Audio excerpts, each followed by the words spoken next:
I'm looking forward to tonight as well. It's going to be so fun. I always love hanging out with my community, and I love to teach. So this is actually something that I would love. I'll post the worksheet again. Oh, maybe you guys can't see it if it was posted before you came in. So I popped the worksheet in the chat.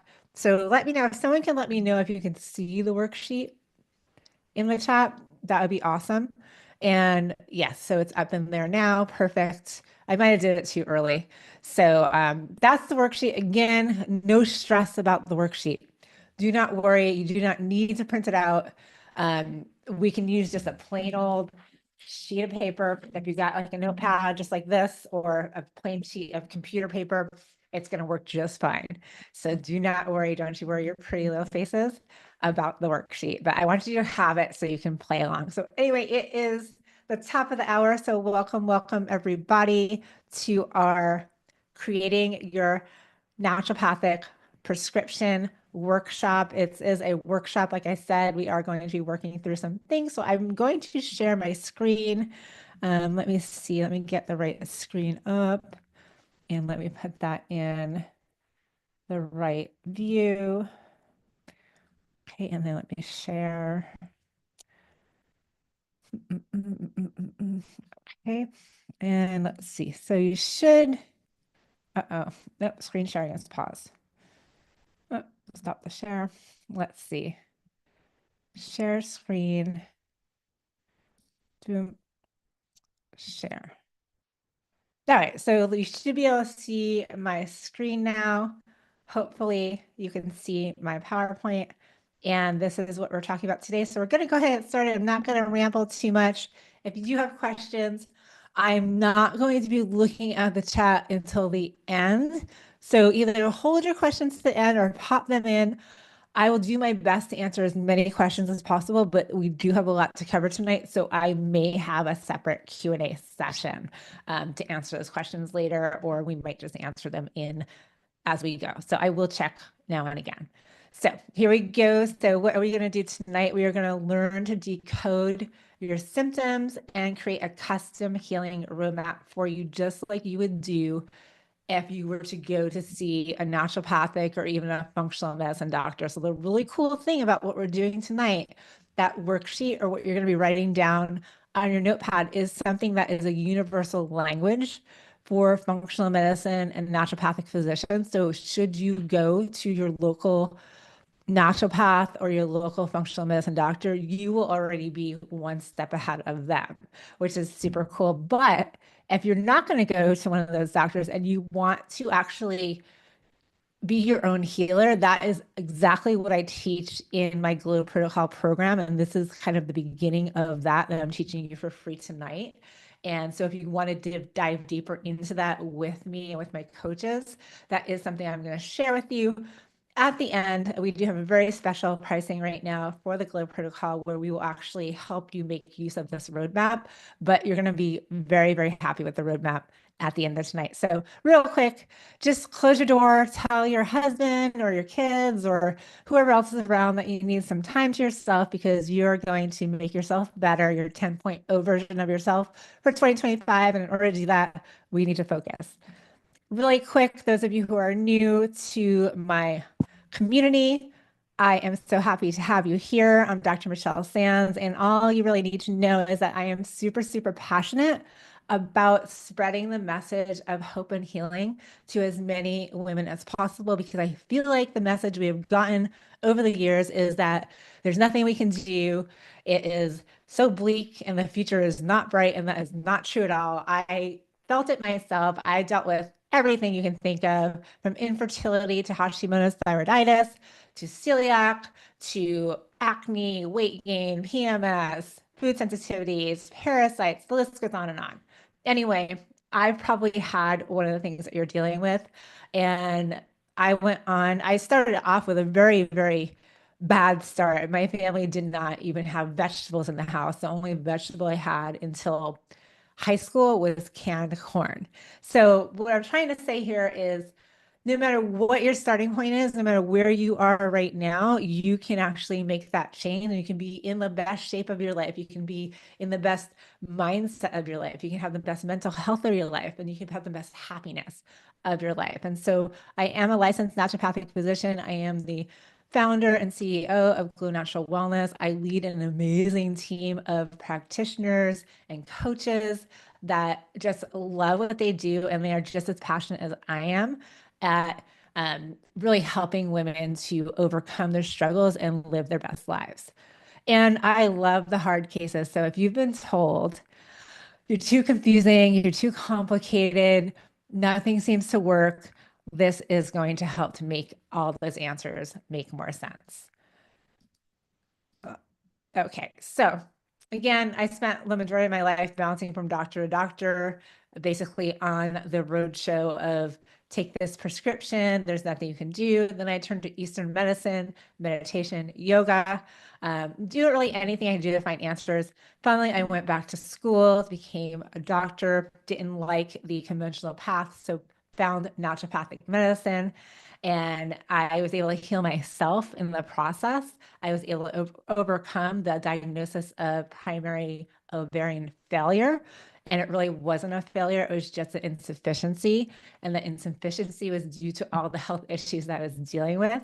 So one by one, I was able to identify and remove the dysfunctions that were causing my symptoms and causing all of the horrible things I was experiencing. And I had my son, Paxton Sands. He is the light of my life, and he's also kind of the inspiration for what I do at Glow Natural Wellness. And that is really shining the light and letting women know that their diagnosis is not their destiny, and there's so much we can do to overcome our insufficiencies, overcome our dysfunctions, and really unlock that natural healing state, that natural ability of your body to heal. And that is really what I teach women in our program, specifically the Glow Protocol. And the results of the Glow Protocol are amazing. We have helped thousands, literally thousands of women to overcome things like MS, autoimmunity, infertility, um, dementia diagnoses that were not correct, food sensitivities, parasites, gut issues, all types of autoimmune conditions. And it is with this method you're going to be learning tonight. This is where it all starts. And so I really want you to know that everything you need to heal, grow, and thrive can be found in nature, in the universe, and within yourself. So if you take nothing else away from this training tonight, I really want you to know that healing is our natural state. And you don't need to be a health professional to unlock this innate ability that we're all born with. But you do sometimes have to avoid some of the unnatural things in the world. So the pharmaceutical industry does not want you to know this statement, but I want you to know that everything that you need to learn to return to that state of pure health is available to you. And most of it we teach at Glow Natural Wellness, and a lot of it you're going to understand from this workshop tonight. So super excited to have you here. It's going to be awesome. All right. So really important distinction here. A lot of people will give me credit for their healing. They'll say, oh, I found Dr. Michelle and I went through her Glow protocol and she fixed all my problems. That is not true. A physician treats, but nature heals, and you are actually the healer. You are the one who is doing the healing. So today, I want you to tap into your natural healing capabilities so that you can be your own healer.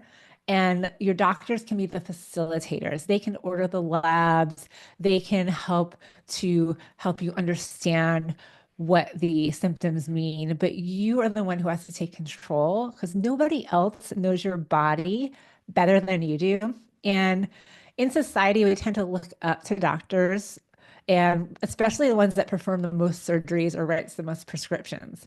And that should not be the doctor that we're looking up to. We should be looking up to the doctor that has the most healthy patients. And so in natural medicine, our goal is to help you build health and help you teach you how to build that health so you don't need us as much. And so the goals for tonight are going to be to give you the confidence to choose the food that gives you exactly what your body needs. So food is a big part of our healing, how we nourish our body, and give you the knowledge to make the right choices so that you're an active participant in your own health. So this is choices not only for your diet, but for your exercise and movement, for your rest and recovery, for your supplementation, for your stress reduction, for your relationships, for your spirituality. All of these things are important and they all are parts of our healing platform and our healing roadmap, which we're going to talk about today. And so, why do we want to do these things? So we have more energy, less pain, balanced hormones, strong immune system, healthy bones, healthy heart, healthy skin, great digestion, great metabolism, so that we can be strong and live life well and live longer. Weller, right? That's not really a word, but you know what I mean. We don't just want to live to be older. We want to live well longer. And that is the goal.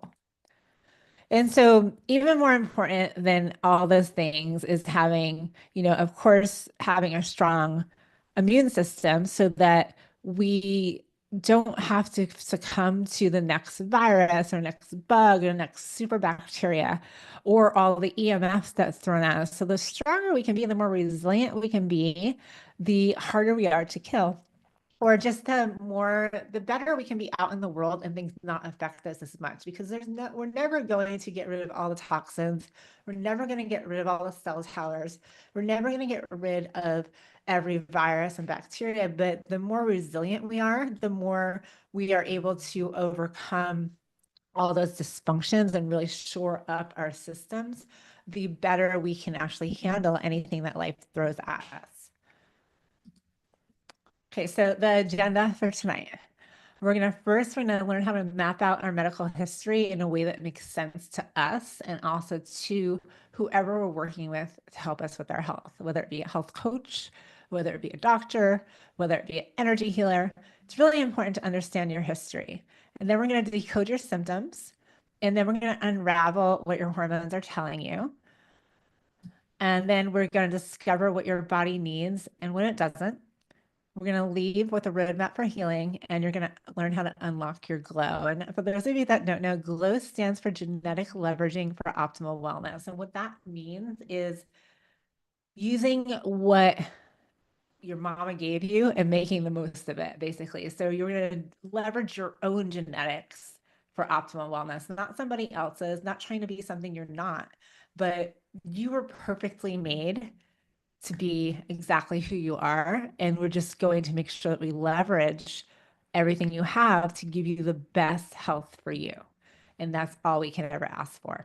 So, how does that sound? Let me see. Give me a heck yeah in the chat so I know everyone's not sleeping. Awesome. Perfect. Very, very cool. And if you are on YouTube watching, just go ahead and comment below and I will definitely check out those comments. Perfect. All right. So mapping your medical history, that's where we're going to start. All right, let me hide this chat so I can see my slides. All right, awesome.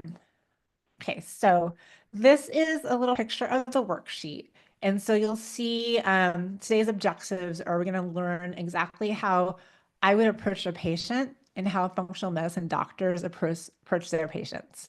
We're going to organize the information into different buckets, and that's really what this functional matrix is. We're basically going to put all your symptoms, your exposures, your history, your lifestyle into different buckets. And we're looking to identify basically triggers, root causes, dysfunctions, and signals that tell the system that there might be something affecting your well-being. And so we break it up in a very specific way. And I'm going to teach you, we're going to fill all this out for you so that we can make sense of it. And then we're going to be able to match you up with a healing plan based on where your writing is on the form. It'll all make sense pretty soon. So this is pretty different than what your medical doctor or even your quote unquote functional medical doctor who took a weekend course in functional medicine and calls themselves a functional medicine doctor. It's different than what they're going to do with you. Oftentimes, Some functional or natural practitioners really operate in a symptoms treatment approach. So they are giving you, instead of medications, they're giving you supplements. And so they're simply replacing the pill for an ill mentality with a more natural or non-prescriptive approach, but that is not really natural medicine. It's not really functional medicine. That's not really a root cause approach. So what we really like to do in naturopathic medicine and true functional medicine is to take a systems-based approach. So not symptoms, but systems. And that type of approach is really how you're going to build optimal wellness. And so the systems of the body, we're going to look at all these tonight. We have assimilation, we have defense and repair, we have biotransformation and elimination, that's detox, energy production, transport, communication, and structural integrity. Those are all your systems, and everything falls into one of those categories. And then we're going to take into account your unique macro environment and your micro environment. So this is your antecedents, your triggers, and your mediators. I'll explain what those words mean and what they mean for you as we go through the worksheet. And then we also want to place a very, very strong emphasis on the modifiable lifestyle factors. So these are how you're going to change from how you are currently feeling to how you want to feel. And this is with our tools, our lifestyle tools that you have so much control over every single day. Your nutrition, your stress, your relationships, your exercise and movement, your mindfulness, your sleep, your relaxation. All of these things are so important. Your supplementation. These are things that you can make that choice every single day. And most of them don't even cost anything, which is absolutely amazing. So, and these are your main tools. You might have came on here and thought I was going to tell you a bunch of supplements to take. That is absolutely not the first step. The first step is the foundations, and the first step is really figuring out what's going on, why it's going on, and then what steps we can take to get what's going on to go in the direction we want it to go. And most of that is with lifestyle, not with pills.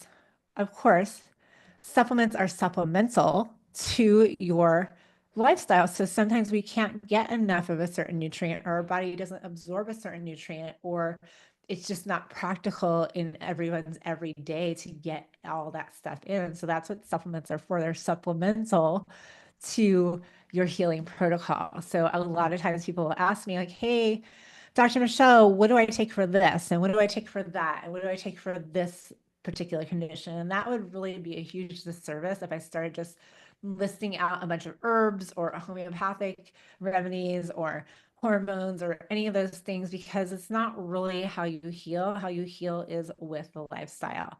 And so this is like the functional medicine tree or natural medicine tree, and you'll see like at the root of the tree, that's where your lifestyle factors are. These are the things I'm talking about, those modifiable lifestyle factors. And then a little up from the roots is your mental, emotional, and spiritual influences, your biological influences, your epigenetics, your attitudes, beliefs, and your experiences. These are sometimes cultural.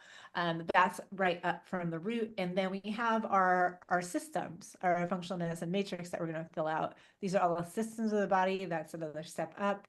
And then we have our organ diagnosis. So these are like problems with the heart or problems with the liver or problems with the lungs. That's kind of going out to where you can actually see the branches. And then the leaves are your symptoms. So leaves are what most medical professionals go after because they can see those. But the roots is where we really want to start. And so hopefully that visual makes some sense. And then another visual that I think makes a ton of sense is that your symptoms are like your body's smoke alarm, alerting you that there's a fire that needs put out. So the smoke alarm, that's what's going off. That's what you can hear. That's what you can see. That's not the problem. The problem is not the noise of the smoke alarm. The problem is the fact that there's a fire. But conventional medicine is just addressing the symptoms. So they're like, oh, let's take the battery out of the smoke alarm. Problem solved. Don't hear the alarm anymore. but the fire is still going. So medications simply unplug the smoke alarm without addressing the real fire. And in naturopathic medicine, we want to address the fire, and the smoke alarm will naturally go off once the fire is addressed. And you don't have to have your house burned down. And I'm sorry if this analogy is hitting home for those of you in California. My heart goes out to anyone affected by the wildfires. And I wish that, we can resolve that as quickly as possible. And please reach out if there's anything we can do to help. Okay, so before we go into creating your naturopathic prescription, I'd love for you to show you an example of what you're going to experience. So here's a case study for for privacy. We're going to abbreviate. Her name is JD. She was a 26-year-old female, and she had ulcerative colitis, and she was experiencing a lot of weight loss. And this was starting just 4 weeks before she was entering nursing school. This was actually the daughter of one of my patients. And she is having bloody bowel movements like 11 times a day. She lost almost 30 pounds, and she was just so, so frail. And prior to coming to us, she was taking prednisone, she was taking MDX, she was taking a whole bunch of medications. And then her GI was telling her that she was probably gonna have to go on a biologic, which had a lot of side effects. And these had not helped her bloody bowel movements, and they actually were causing her a lot of stress and a lot of just other side effects. So she came to us, well, she went to her mom, who then came to us, and we decided we were going to kind of map out her symptoms using a very similar worksheet to what you have. And so we kind of started with a blank slate.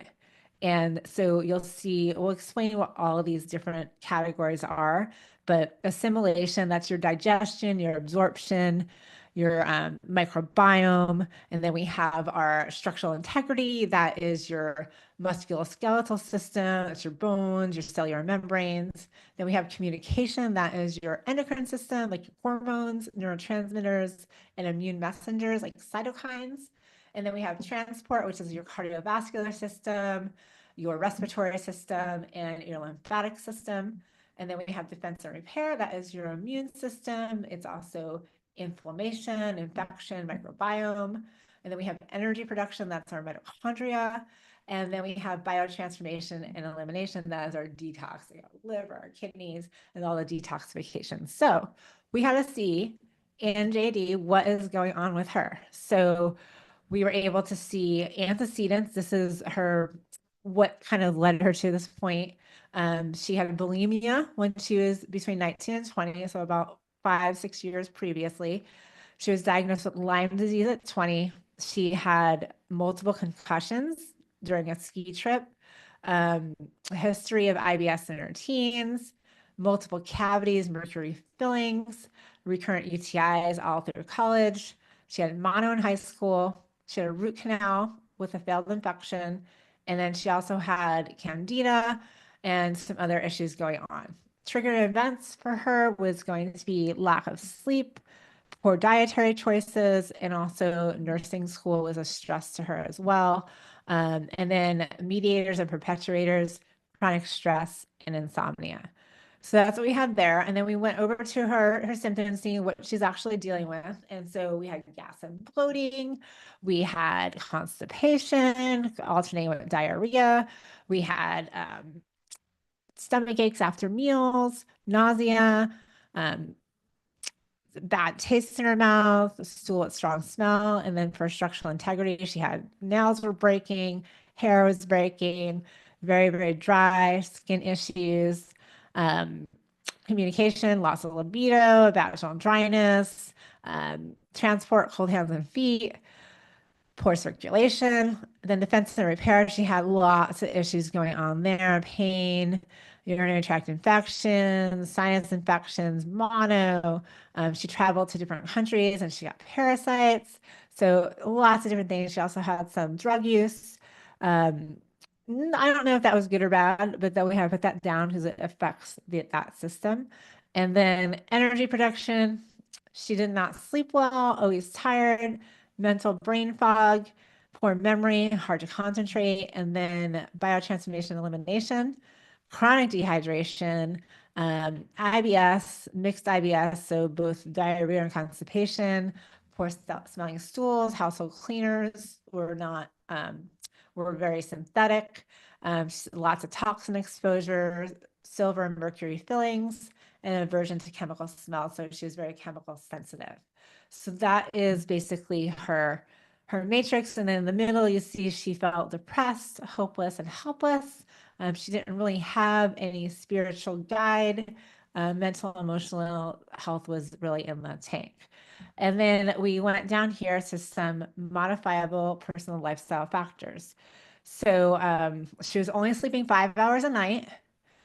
She had chronic stress. She could not calm down. She had just ended a relationship and she did not have a local support structure. So she didn't really have anyone who she could lean on.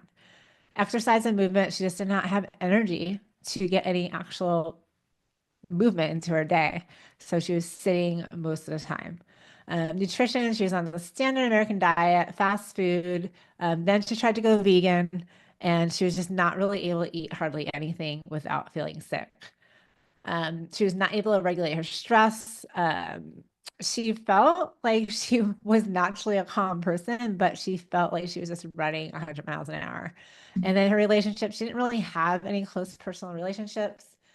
She preferred just to be kind of on her own outdoors in nature, which is not a bad thing. So yeah, so if you hopped in late, the worksheet, I'm going to pop it in the chat again. There you go. I just popped the worksheet in the chat. Okay. And then, so that is kind of what we filled out for her. You guys are going to be filling this out for you today. So that's kind of an example. And then, of course, we'll talk about what to do about it. All right, so her initial plan, based on what we saw on that worksheet, was we wanted to check her blood pressure at home on a regular basis. We were adding in hemp protein with lemon water and apple cider vinegar to help her digestion. That was going to give her some plant-based protein and also help with her tummy.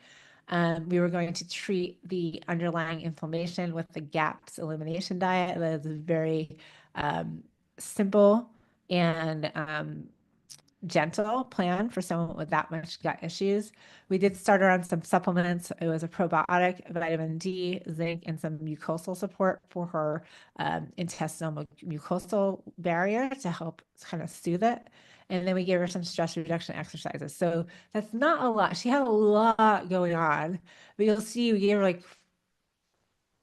5 supplements total. And actually the vitamin D and zinc were together. So 4 supplements. And so that was the only thing she had purchased. The other things were just diet and just lifestyle and not too much. We didn't start making her go to the gym and do CrossFit because that was not appropriate for her at the time. We need to focus on stress reduction, nourishing and supporting the body gently so that she can then heal. We also recommended some testing, blood panel, her CBC, her CMP, ferritin, iron, vitamin D, glucose, advanced stool testing. So we really want to know what's going on inside that microbiome. We ordered a Lyme panel and an Epstein virus panel, mold and mycotoxin panel, organic acids, and genetics. Her mom just wanted to get the whole package. You absolutely don't need to order all these tests. Some of them you can get with your insurance, and then you don't need all of them, but that's what she wanted to do. Her 3-month outcome. So after just 3 months of living in basically hell, her bloody bowel movements were almost completely gone. So she was having 11 per day, and she was going some days without having a bloody bowel movement, and some days where she would have 1. She would have 2 to 3 regular bowel movements a day, which you guys might think that sounds like a lot, but that is actually what is the healthiest way to be. That means that your digestive system is working well. You should have a bowel movement after every meal, not right after, but the food has to go through. Her sleep increased to 7 hours a night. She was sleeping less than 5 before. She was regularly meditating and having some stress reduction activities. She had expanded food choices, which is huge. She was not eating everything in 3 months. She wasn't completely better, but she was able to eat more foods. Her weight was starting to come back on because remember, she was completely emancipated, and she was able to start enjoying her life again. She definitely is still healing. So she's seeing results at that 3 months, but she was not done by all means, but she was definitely on a much better path than with all the medications that she was taking. So now that was her. Now we're going to talk about you. So this is the worksheet. I will pop it one more time in the chat. Let's see if I can get this chat up. Boop, boop. I popped in the chat again. So that's the worksheet.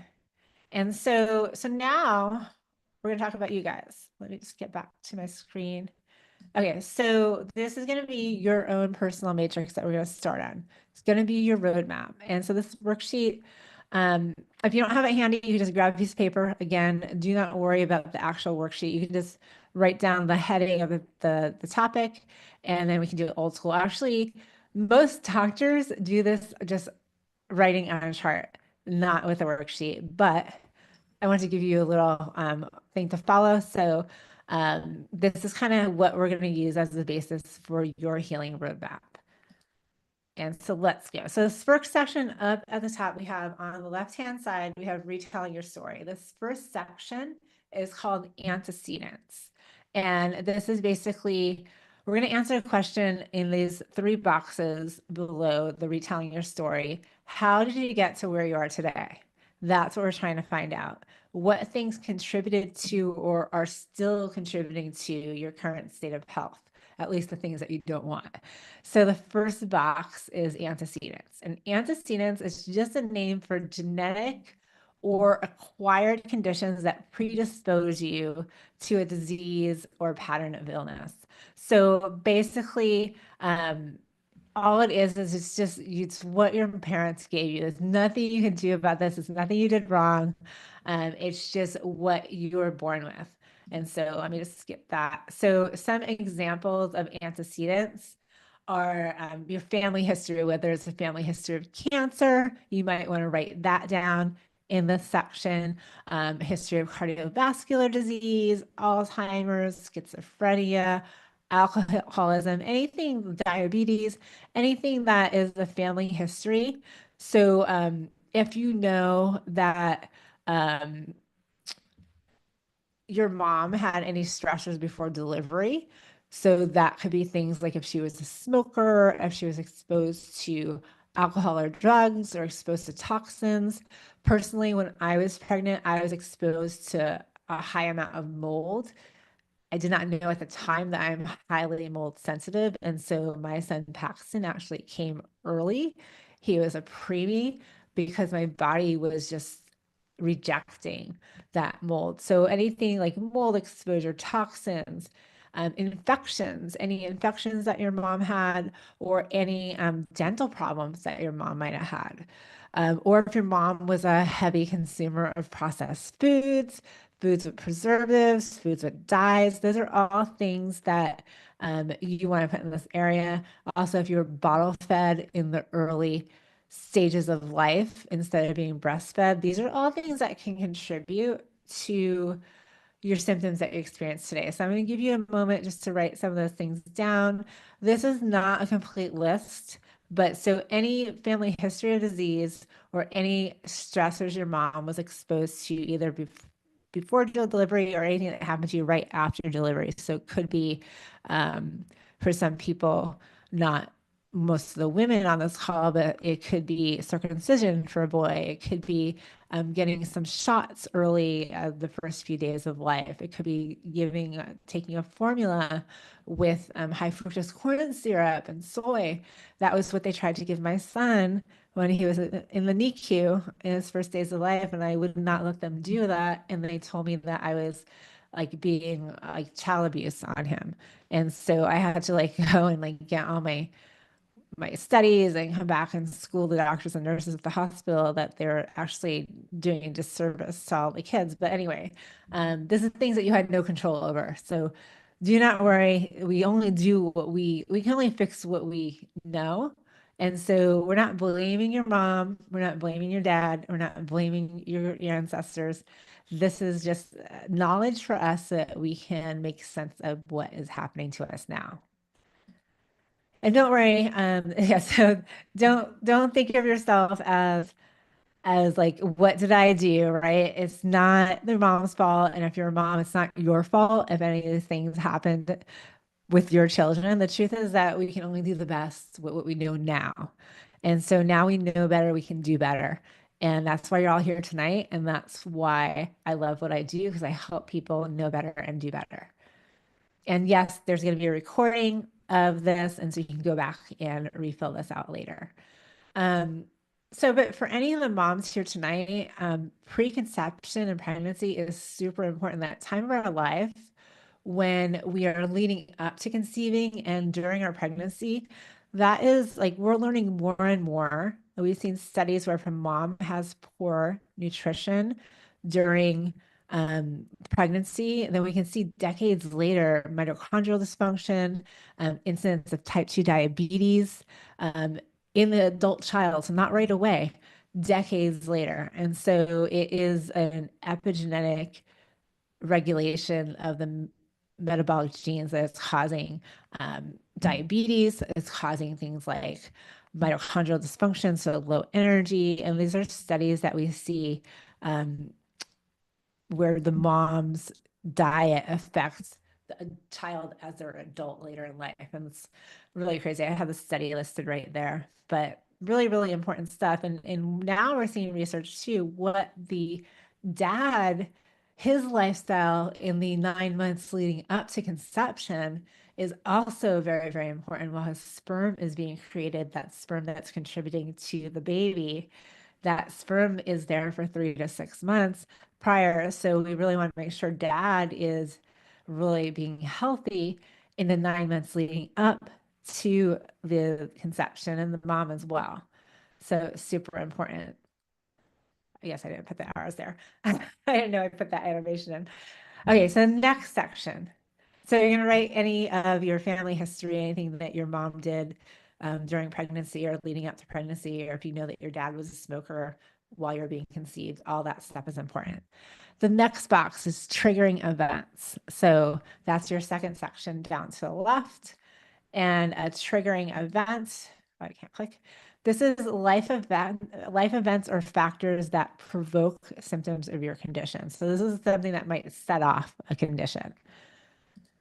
And so here, for example, there's a study called the ACE study, and it stands for Adverse Childhood Experiences. And what the study does is it shows that certain experiences that we have as children are actually risk factors for death and illness as adults.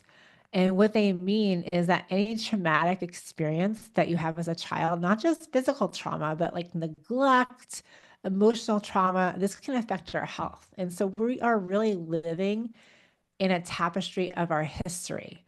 And it's not saying that we're victims, but wow, to know that and to recognize that childhood trauma can actually affect your health and is actually a risk factor for morbidity, death, is huge. And it really ties so much together. And this is why we really are focused on meditation and mindset and mindfulness in our programs at Glow Natural Wellness, because our emotional health is really tied to our physical health. And it definitely is possible to heal both. And so, in this study, they showed that, there was a strong relationship between exposure to abuse or household dysfunction. This could mean even parents fighting during childhood, and this can cause multiple risk factors for causes of death and dysfunction and chronic disease in the adult child. And so super important. It's not always something you did, it's sometimes something you're exposed to. So, like for many generations, we thought all the mental stuff went into like one bucket, and that is like separate from your physical health. And now we know how much your mental health influences your physical health. And so when we think about the ideas that triggers can affect your health, we have to think about the conscious mind, right? And we plan, we think, our short-term memory, our willpower. This is our conscious mind. And that's like 12%. And the subconscious mind, which is where our emotions and our feelings, That is like the other 88%. So this is our beliefs, our values, our long-term memories, so our intuition, our creativity, our dreams. This is our proactive responses. And so a lot of us were raised with a specific worldview that can influence your health. Sometimes how we think, our habits, you can tweak these things. It takes a little longer. It takes a practice. So a meditation practice, a mindfulness practice, guided meditation, daily affirmations, gratitude journaling. These are all the types of things that some people think are woo-woo, but in reality, they actually do shape our health. And this is really kind of explaining why that is, because the the brain that we actively use, that's only 12% of what's going on up there. And the other 88% can actually cause a lot of health issues like anxiety, mood, things like that. So here are some examples of triggers. So triggers, again, these are things that provoke or set off a symptom or a dysfunction. And so we have preterm labor or low birth weight. This is if you're a baby and you were born early. If you've had toxins or mold exposure, that can trigger, for example, having new carpet put in your house can suddenly trigger an asthma attack, or going into a hotel where they're using like those toxic cleaning supplies that can definitely trigger some allergies. And chronic antibiotic use as a child, the hand raised, my mom was trying to help me. Anytime me and my brother would sniffle, she would call her friend who was a doctor and he would prescribe antibiotics. And that is probably really closely tied to a lot of the health issues that I had as a child. But my mom didn't know any better, so we're not blaming her. Um, so if you're a smoker, if you've had drug use, these are other triggers. Injury, so hospitalization, and this can be a bodily injury like an accident. This can also be a psychiatric injury or a psychiatric trauma, like an assault or a rape. These can really trigger this fight or flight in us and can really set off a cascade of hormones and neurotransmitters and immune responses that can really affect our biology. And, and then just regular stressors in your life, like loss of a job or divorce or death of a loved one or getting cheated on. Any of that stuff can definitely be triggers. And so, it can definitely cause a cortisol spike, can cause a cascade of high blood pressure, anxiety, and not sleeping. Um, and that can really set off a whole slew of dysfunction. So this again, this is the part that was retelling your story. This is kind of like your history. And it might take you a little time to think of all these things, and that's okay. But it's really good to kind of put some light on this part of your story and how it affects your physical health. So that brings us to the mediators and perpetuators. So this is the last part of this story. So mediators and perpetuators are biochemical or psychosocial events that contribute to changes in your health or prevent you from being optimally healthy.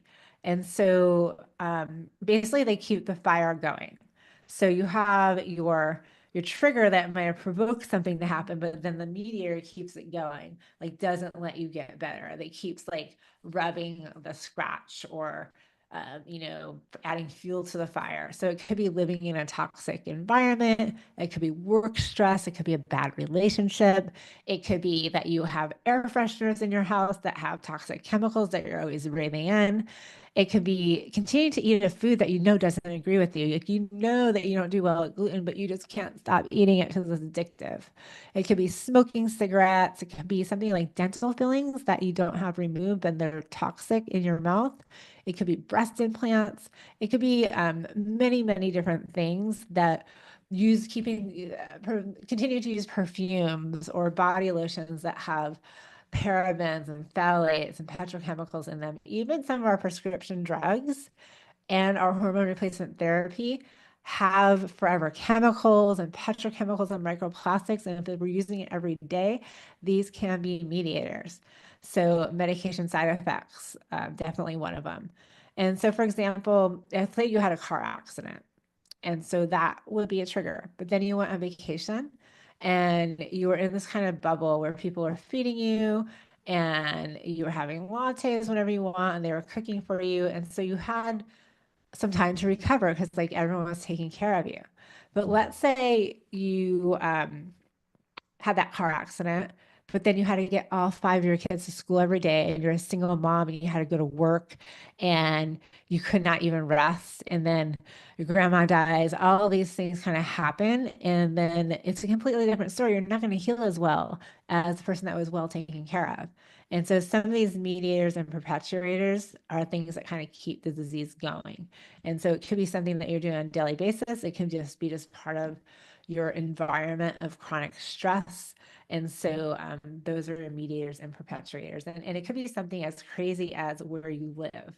So here's an example. Most people don't even realize this, but you might live in a selenium deficient state. So this map is a little bit old, but it's probably even more.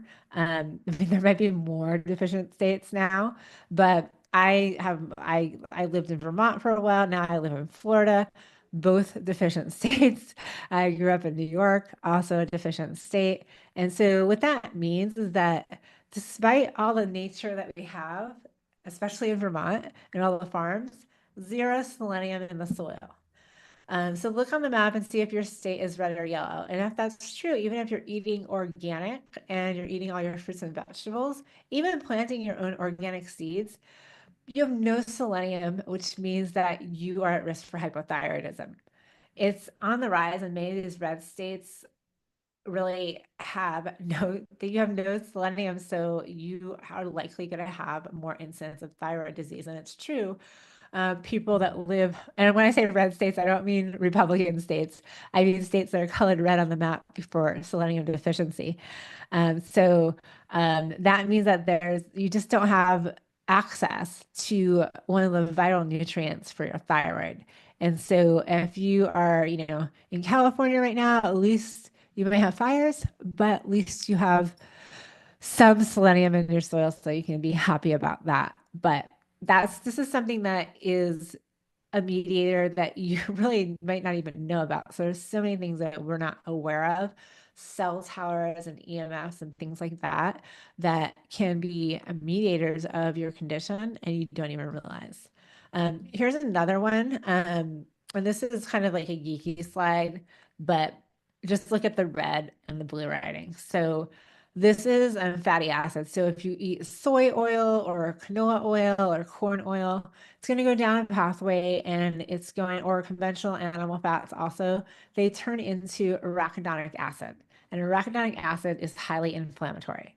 However, if you replace those with flaxseed, with hemp, with walnut, with avocado oil, these types of oils, or like fish oils and algae, that is not going to turn, it's going to be EPA and DHA, and that is going to lead to less inflammation.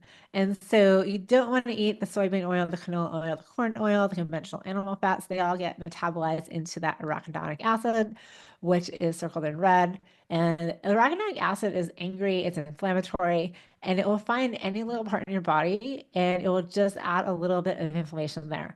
And so I like to think of arachidonic acid as this little guy.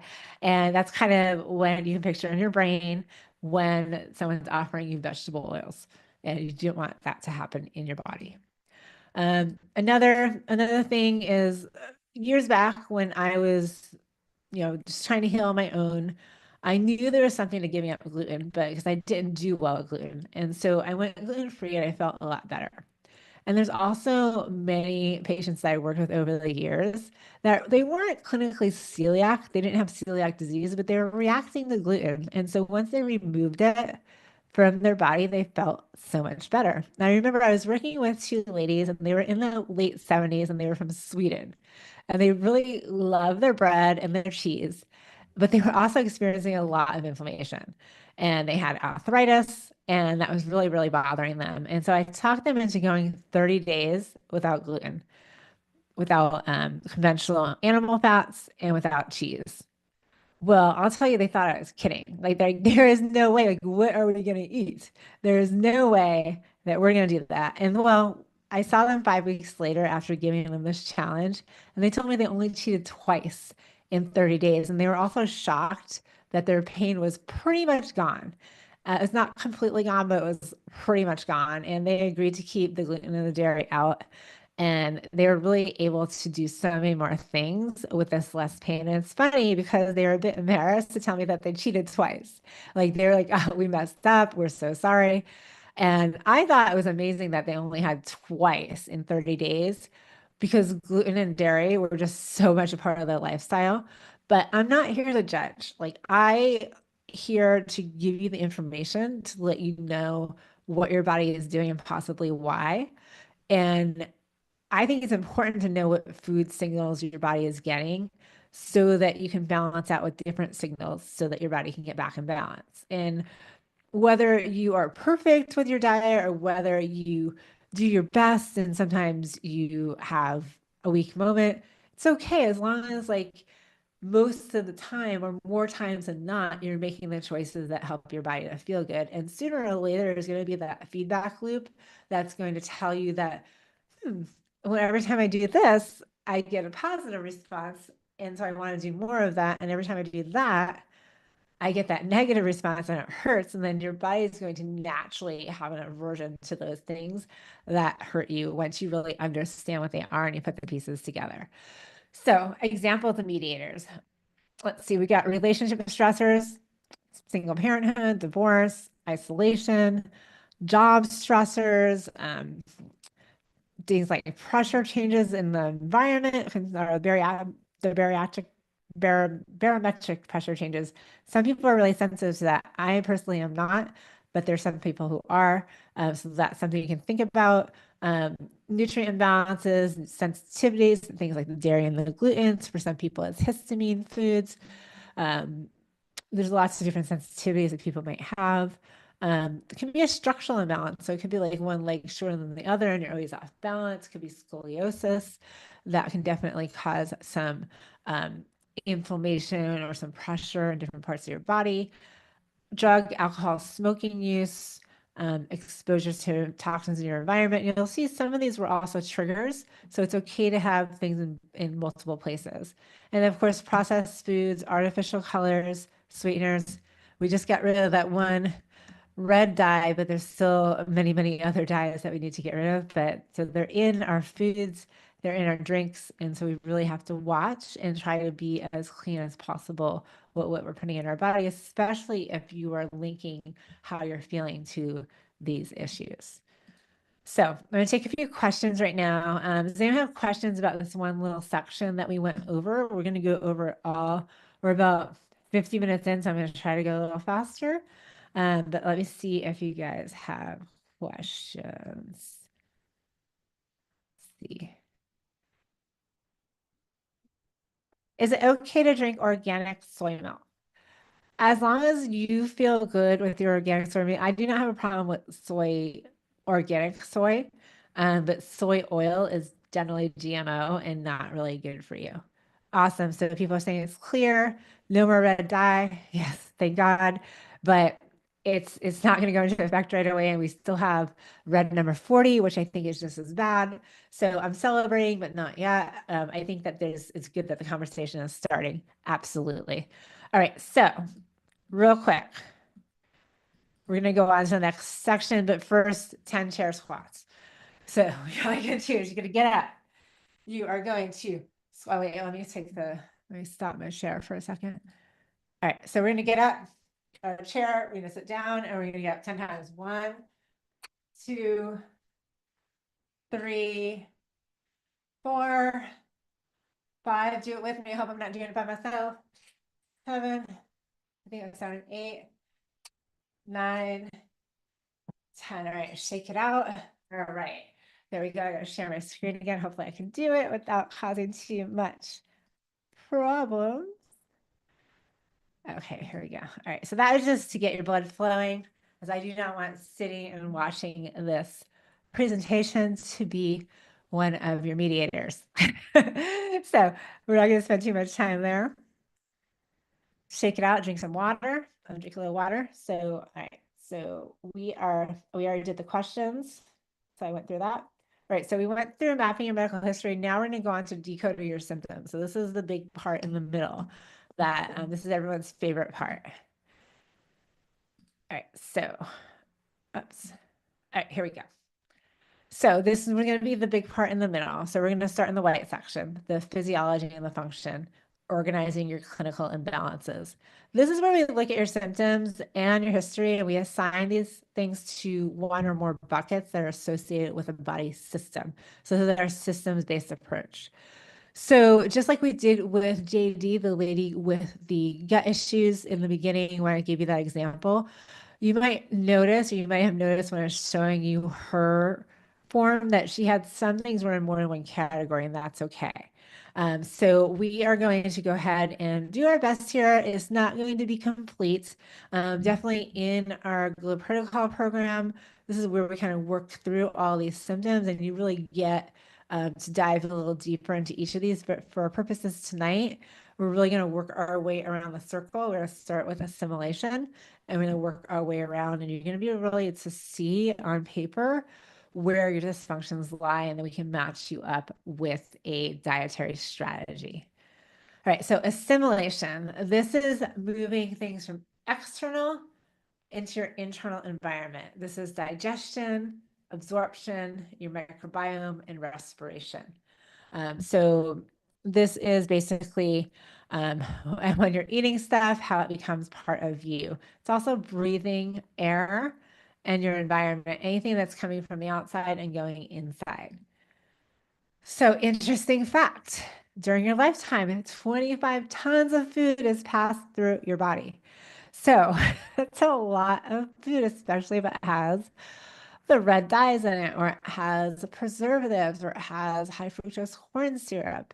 And so it's a lot of things going in, and you can always choose to put something healthier in your body. What we assume is that our GI system is just working, and whenever we put it in, it's going to be able to handle. And that is not quite true. We can't assume that anything we put in our body's going to be able to process.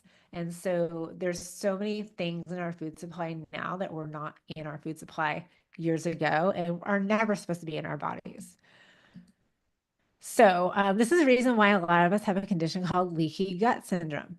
And we're going to talk about this in a second. You can see here, there's quite a few triggers that can cause leaky gut: dietary proteins, low stomach acid, low enzymes, antibiotics, infections, blood sugar imbalances, pregnancy, stress, menopause, toxicity, and parasites. These are all things that can cause leaky gut. And a lot of times we have these issues with like we might have GERD or acid reflux or low stomach acid, and we get put on a proton pump inhibitor, PPI. And I'm going to tell you that that is not the right approach, and it's even doing the opposite of what your body wants to do. Now, I'm not going to go over every medication that we get put on, but I just want to give you an example using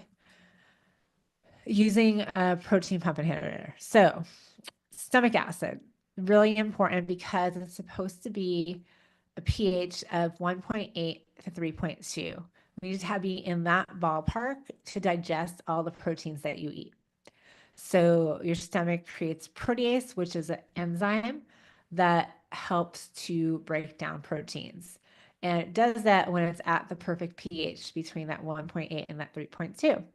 And so you're able to break down the proteins into amino acid building blocks. Your body knows how to do that. And so if you have a very high pH, then that's inactive. And that protease, the enzyme that breaks down protein, never gets activated and it stays dormant. And so you end up having regular intact protein lying in your gut, not breaking down. Your body doesn't know what to do with it. And so it's sensing that there's this foreign protein in your body, and your immune system starts to attack that protein, which we'll talk about in a second. Something called molecular mimicry happens, and we'll talk about why this is important. So you'll see that when you're put on a protein pump inhibitor, you're basically stopping the normal response of the acid and you end up shifting that pH to be more alkaline. That's why we're seeing people now with all sorts of weird autoimmune diseases or weird bone infections after they're put on these PPIs when they've been on them for a long time. And there are ways around this in natural medicine and more natural ways to help people digest if they have acid reflux. And if you're anyone who's been put on a protein pump inhibitor or been on one for a long time, you should really ask your doctor or consider working with a natural practitioner who can help you because it's not something that your body knows what to do with. Protein pump inhibitors, these are things like Nexium, brand name Prilosec, Protonix, not Zantac or Tums. Those are antacids, but protein pump inhibitors actually shut down the acid pump. So it inactivates the ability to make protease, that enzyme. So that undigested protein is going to create that immune response. It's going to have the molecular mimicry, which can cause your immune system to tag its own cells and respond to that undigested protein. And this can be a trigger for autoimmunity. So leaky gut, food sensitivities, these are all results of this protein pump inhibitor. So if you have heartburn, leaky gut, acid reflux, and put on a PPI, write that in the assimilation section. But anything, if you have any acid reflux, any indigestion, any GERD, you're going to put that in the assimilation section. And we're going to have more things for the assimilation section here. So what you're going to put under assimilation is if you have a history of being bottle fed, you're going to put that there. If you have acid reflux, gas, bloating, if you've used a PPI, if you have GERD, if you have irritable bowel syndrome or discomfort after you eat, if you get constipation or diarrhea on a pretty regular basis, not if you've ever had constipation or diarrhea, don't put it down, but just if you get constipation or diarrhea, really important. If you've had chronic antibiotic exposure, meaning if you've been on antibiotics several times in your lifetime, if you regularly use NSAIDs, so non-steroidal anti-inflammatory drugs, this is things like Motrin, ibuprofen, Aleve, that is going to really be an issue for assimilation. If you have carb cravings, if you eat fast, that is a kind of a clue that there might be something going on with assimilation. And if you see undigested food appearing in your stool, these are all things that we're going to put into that assimilation section on the sheet. Awesome. So here are some reasons. Again, I'm just going to finish up on the PPI. I'm not going to go over all of the medications, but this is just one that I see so many people put on and one that no one should be put on. So one of my patients, Barbara, was on a PPI for years, and we were able to add some digestive enzymes to her system, natural digestive enzymes, and wean her off the PPI. Then we added in some hydrochloric acid to help with digestion. And she was so happy, and she did not get headaches because the PPIs were giving her headaches. And so why am I harping on PPIs so much? Because they're so overprescribed and they cause a ton of damage, and they cause a ton of autoimmunity and bone disease and just so much problem, and they cost money, and there's so many side effects. And so yes, the good news is that you can reduce your need for PPIs by making lifestyle changes, losing some weight, avoiding trigger foods, don't eat late at night, and also elevating the head of your bed. You can put it up on risers, and that can help you not to have that reflux.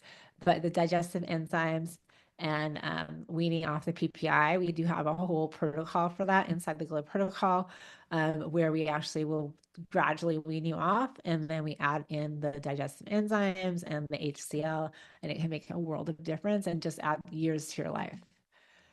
Okay, so that was assimilation. Now we're going to move on to defense and repair.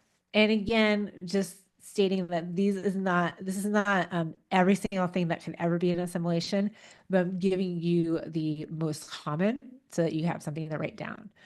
So defense and repair is the danger and damage signals that show up as autoimmunity, inflammation, or infection. So this is basically the body trying to notify us that there's something wrong. So defense and repair is basically what the body does, right? It's trying to defend and repair you. So let's say you get an injury and you feel some pain. Then you are going to have your body activate some white blood cells, and that's going to release that arachidonic acid. We all remember him, right? That angry inflammatory chemical. Then you're going to see some macrophages, some neutrophils. You're going to have a production of prostaglandins and recruitment of your neutrophils. And all this is because all these little signals and chemicals are cytokines that are telling your body that there's something going on, that there's stress, and that your body wants to know this because it's going to take care of that inflammation or that pain or that trauma.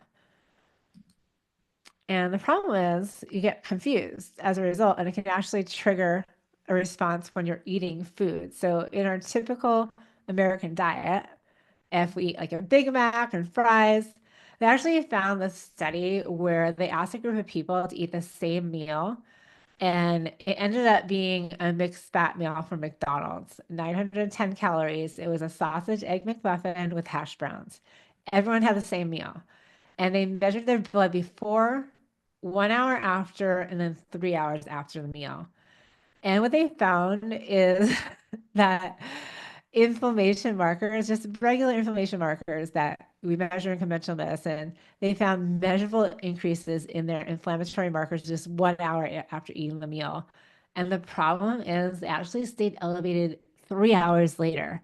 And for some people, up to 8 hours, their inflammatory markers were still high. So what's that telling us is that if you have one bad meal, that's fine. But if you are eating processed packaged food multiple meals a day, you are staying in that chronic inflammatory state.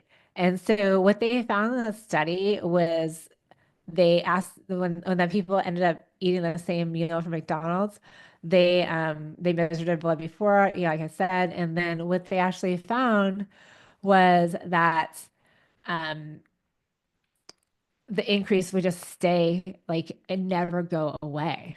So they would just stay in that state of chronic inflammation. They never return to baseline. So that is really, really scary because our CRP reactive protein, that is like the marker of inflammation, and that can stay. So it can take 8 hours or more to go back to baseline. So if you're eating fast food or even school lunches, like your kids are eating school lunches or processed food at home that comes in boxes and bags, you're basically never letting your body get a break from that inflammation. Your body is always inflamed, and then it's getting more inflamed and more inflamed. And so that's why we have kids that are like developing chronic conditions like diabetes early in life. And so it's they might not feel it right away, but decades later, it's going to be a problem. So this is why we really have to be careful. And it's also one of the ways that leaky gut happens, right? If you're not familiar with leaky gut, it's basically where we have the single cell layer of our membrane, our mucosal membrane in our gut. It's just all these cells that are closely packed together, like one's packed right next to the other, and the connection where they're touching each other, that's called tight junctions. And when we have inflammation, when we have leaky gut, these tight junctions, they kind of start to separate. And it's interesting fact, babies are born with leaky guts. This is why they need colostrum. This is why they need IgG immunoglobulins in breast milk to seal their gut before we introduce solid foods. It's also why in adults we supplement like with things like IgG immunoglobulins and colostrum to help seal the gut when you have leaky gut. So these are some of the things that we use as tools, but really interesting when babies, they already have a leaky gut. That's why we don't feed them certain things until a certain age, once their gut has been able to kind of produce those tight junctions and seal. So examples of defense and repair. If you're the type of person who has ever had chronic sinusitis or bronchitis, or someone that gets bronchitis every year, that was me for a very long time. Luckily, in the past like 7 years, I have not had bronchitis. If you get chronic allergies or asthma, if your diet has very few omega-3 fatty acids in it, if you eat a lot of gluten, milk, corn, and soy, these inflammatory foods. If you've had a traumatic event in the past, so things like assault, an accident, things that spike your cortisol, that could actually cause leaky gut. So can super exciting events, like if you are someone that likes to jump out of airplanes or something like that, that can also cause leaky gut, even if it's good excitement. Um, if you have a high white blood cell count, some people notice that, or if they have high autoantibodies, this could be a sign of leaky gut. Food sensitivity, if you have a lot of things up in the assimilation section, that is actually something that you should write down in this defense and repair session. And then it's interesting because over 80% of our immune system is in the gut. So if you get sick a lot, if you get chronic ear infections, if all those things that you're just sick all the time, that is probably an issue with defense and repair. All right, now we're moving on to energy.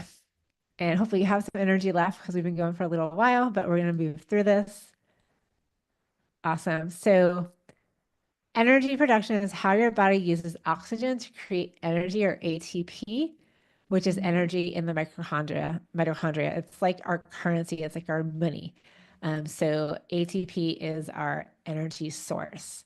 And you probably learned about ATP back in like high school. So it's all coming back now.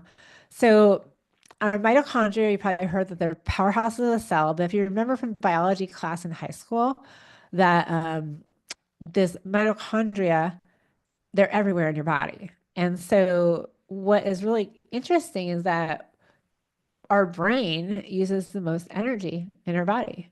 Um, our muscles use almost equal amount as the brain.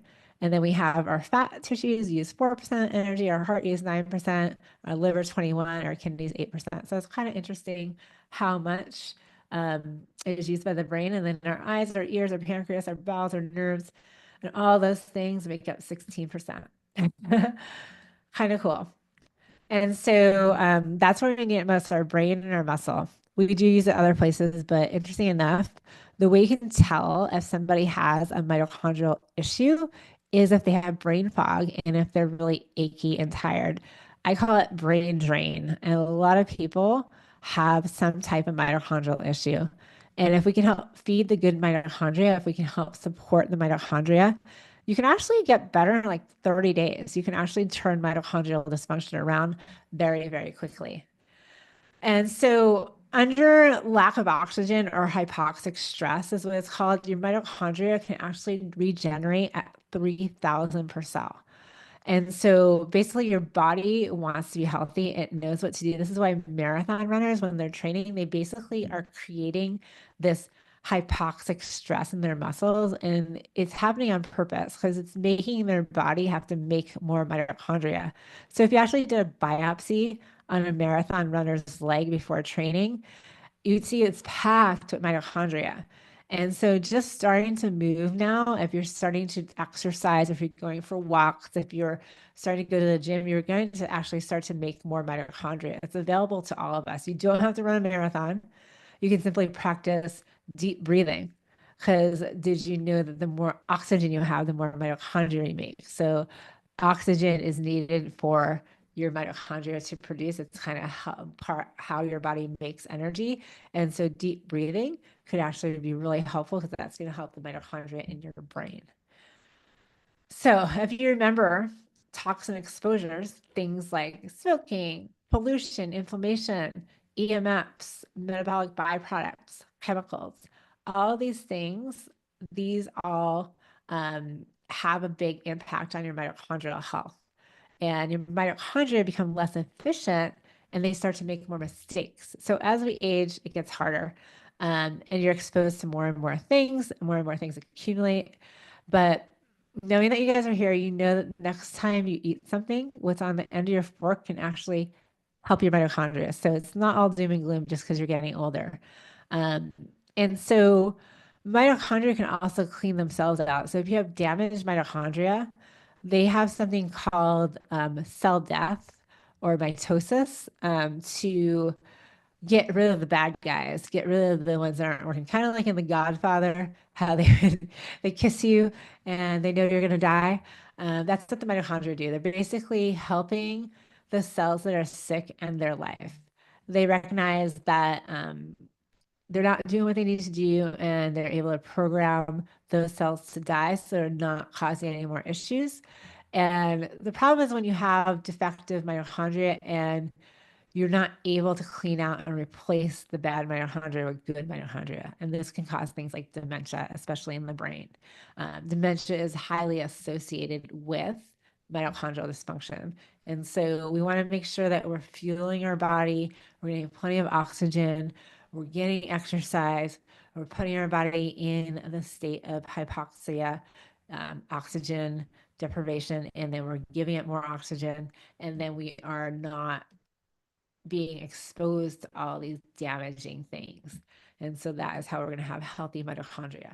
And so what do we put down in the energy section? So this is where we're going to put things like if you had neurocognitive problems or a family history of brain issues, things like ADHD and ADD, autism, Parkinson's, dementia, concussions, brain injuries, things like that.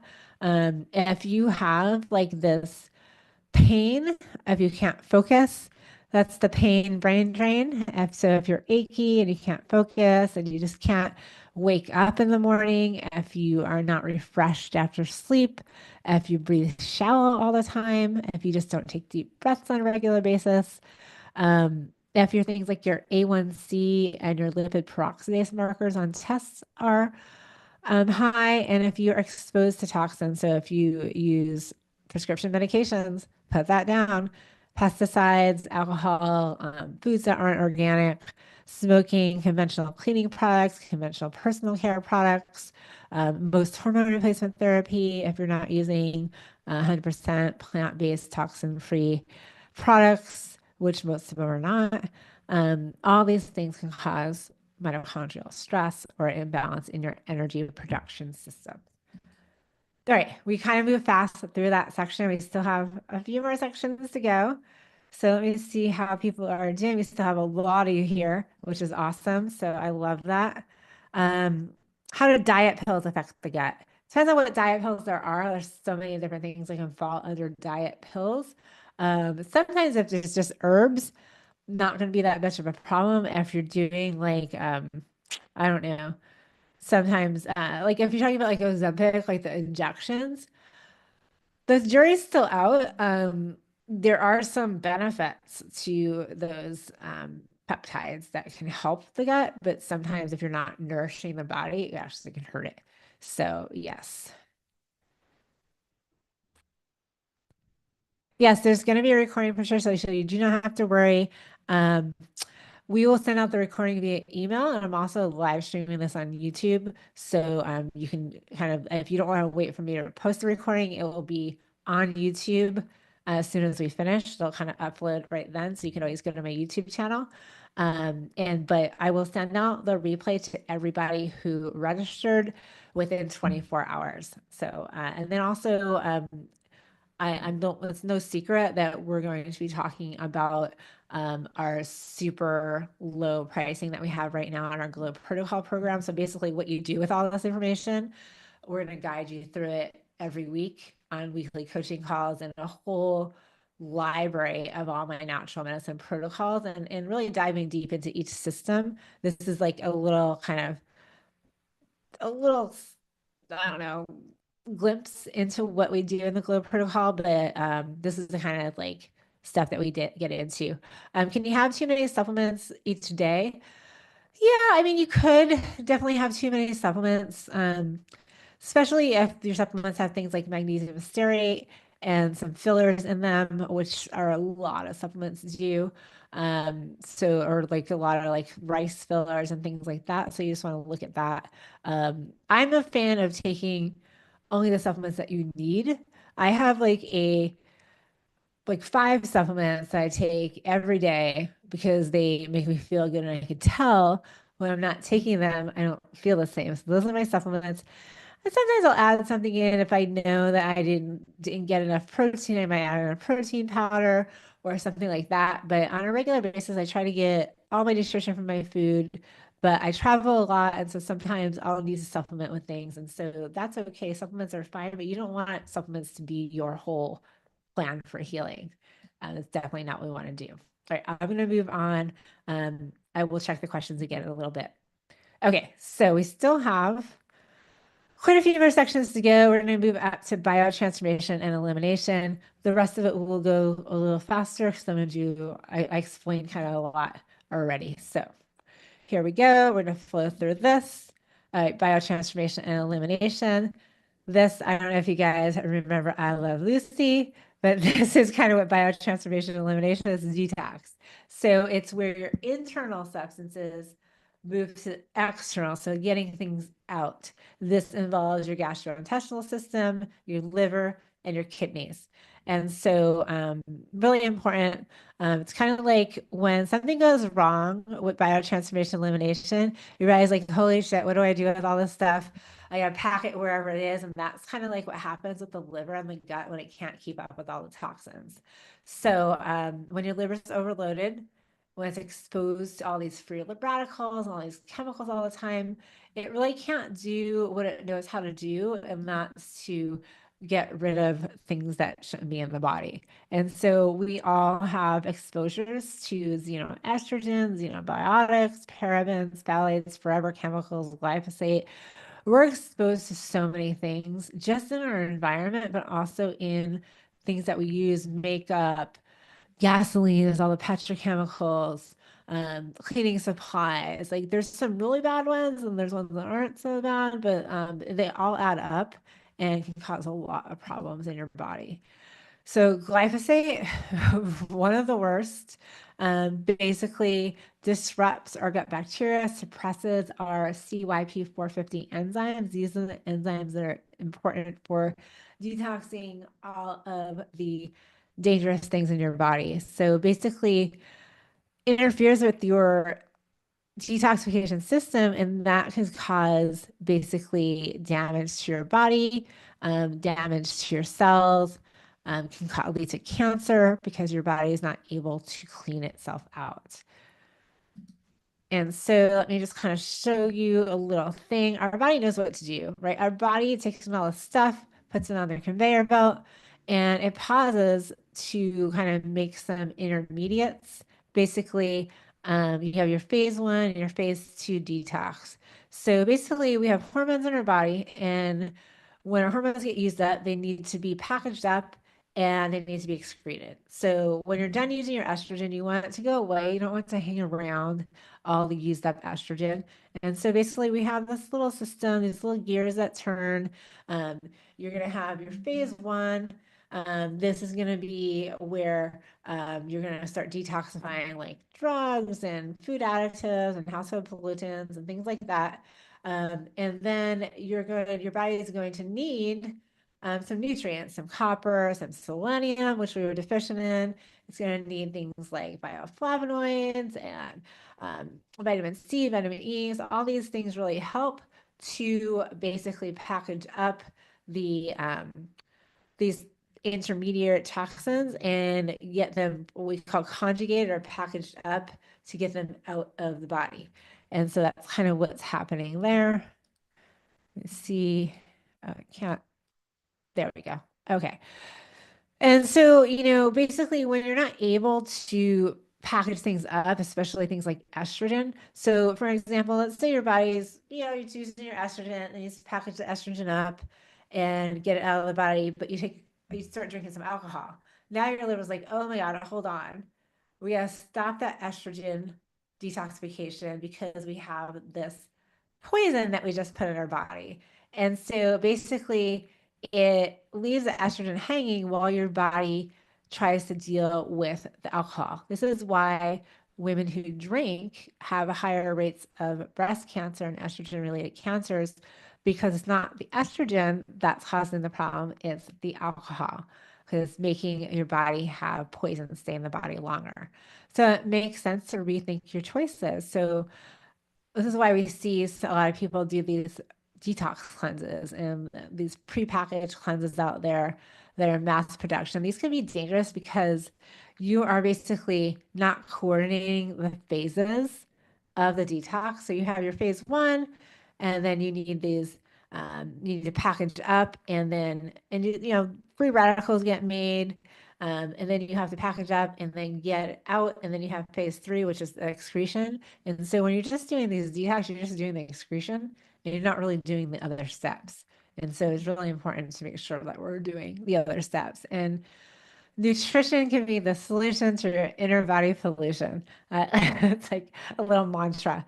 So basically, what they found in the study was they took 15 women, they put them on vitamin C supplementation for 2 months, and they found that they significantly decreased their toxins in their body burden from things that were causing um, from their cleaning products and their other exposures, they actually significantly reduce their toxicity in their body.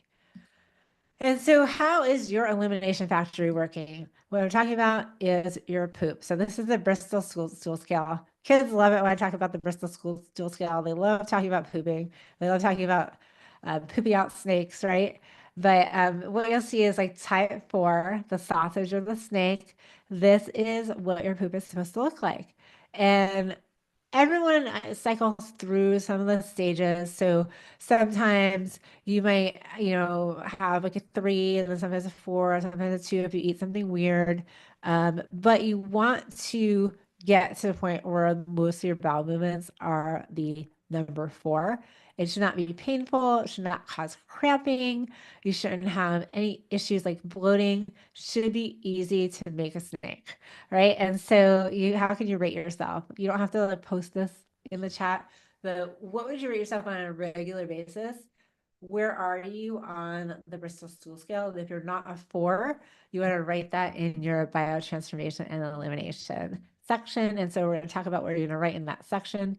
So if you have exposures to pesticides or PCBs, if you have heavy metal exposure, things like mercury fillings, things like aluminum in your deodorants or aluminum cans, power lines, if you live near power lines or a cell tower, if you use Wi-Fi in your house a lot, and you don't shut it off at night, and we're all exposed to Wi-Fi, so everyone can probably write that down.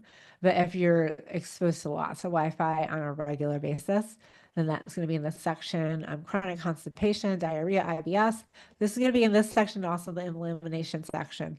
If you have fatty liver disease, if you have elevated GGT, which is a liver enzyme, if you do not sweat, so if you are not sweating or exercising, so if you are not every day doing something that makes you sweat, then you put that in this section because that is a negative on your detox. So this could be going in the sauna you can do. This could be doing cardiovascular exercise, could be having vigorous sex, whatever it is you want to do to sweat every day. That is good. If you have chronic kidney disease, if you have chronic alcohol use, so if you're having a one drink a day for women, that is considered chronic alcohol use and it is very detrimental to your health. If you're exposed to nail polish, you work in a hair salon or a nail salon, if you are someone that renovates furniture on a regular basis, you're exposed to all those fumes. This is going to be written down in the biotransformation elimination section, or if you have frequent dental work. Those are all going to go in this area. Awesome. All right, so first we're going to take a little break, roll your shoulders, do some bends, stretch out. You can stand up if you want. And we'll do a little 4-7-8 breathing. So we're just going to do this twice just to kind of get some mitochondrial growth here happening. So we're going to inhale through our nose for a count of 4. So you're going to go 1, 2, 3, 4. You're going to hold that breath for a count of 7 or as long as you can get. I'm going to go 1, 2, 3, 4, 5, 6, 7. Then you're going to exhale through your mouth slowly for a count of 8.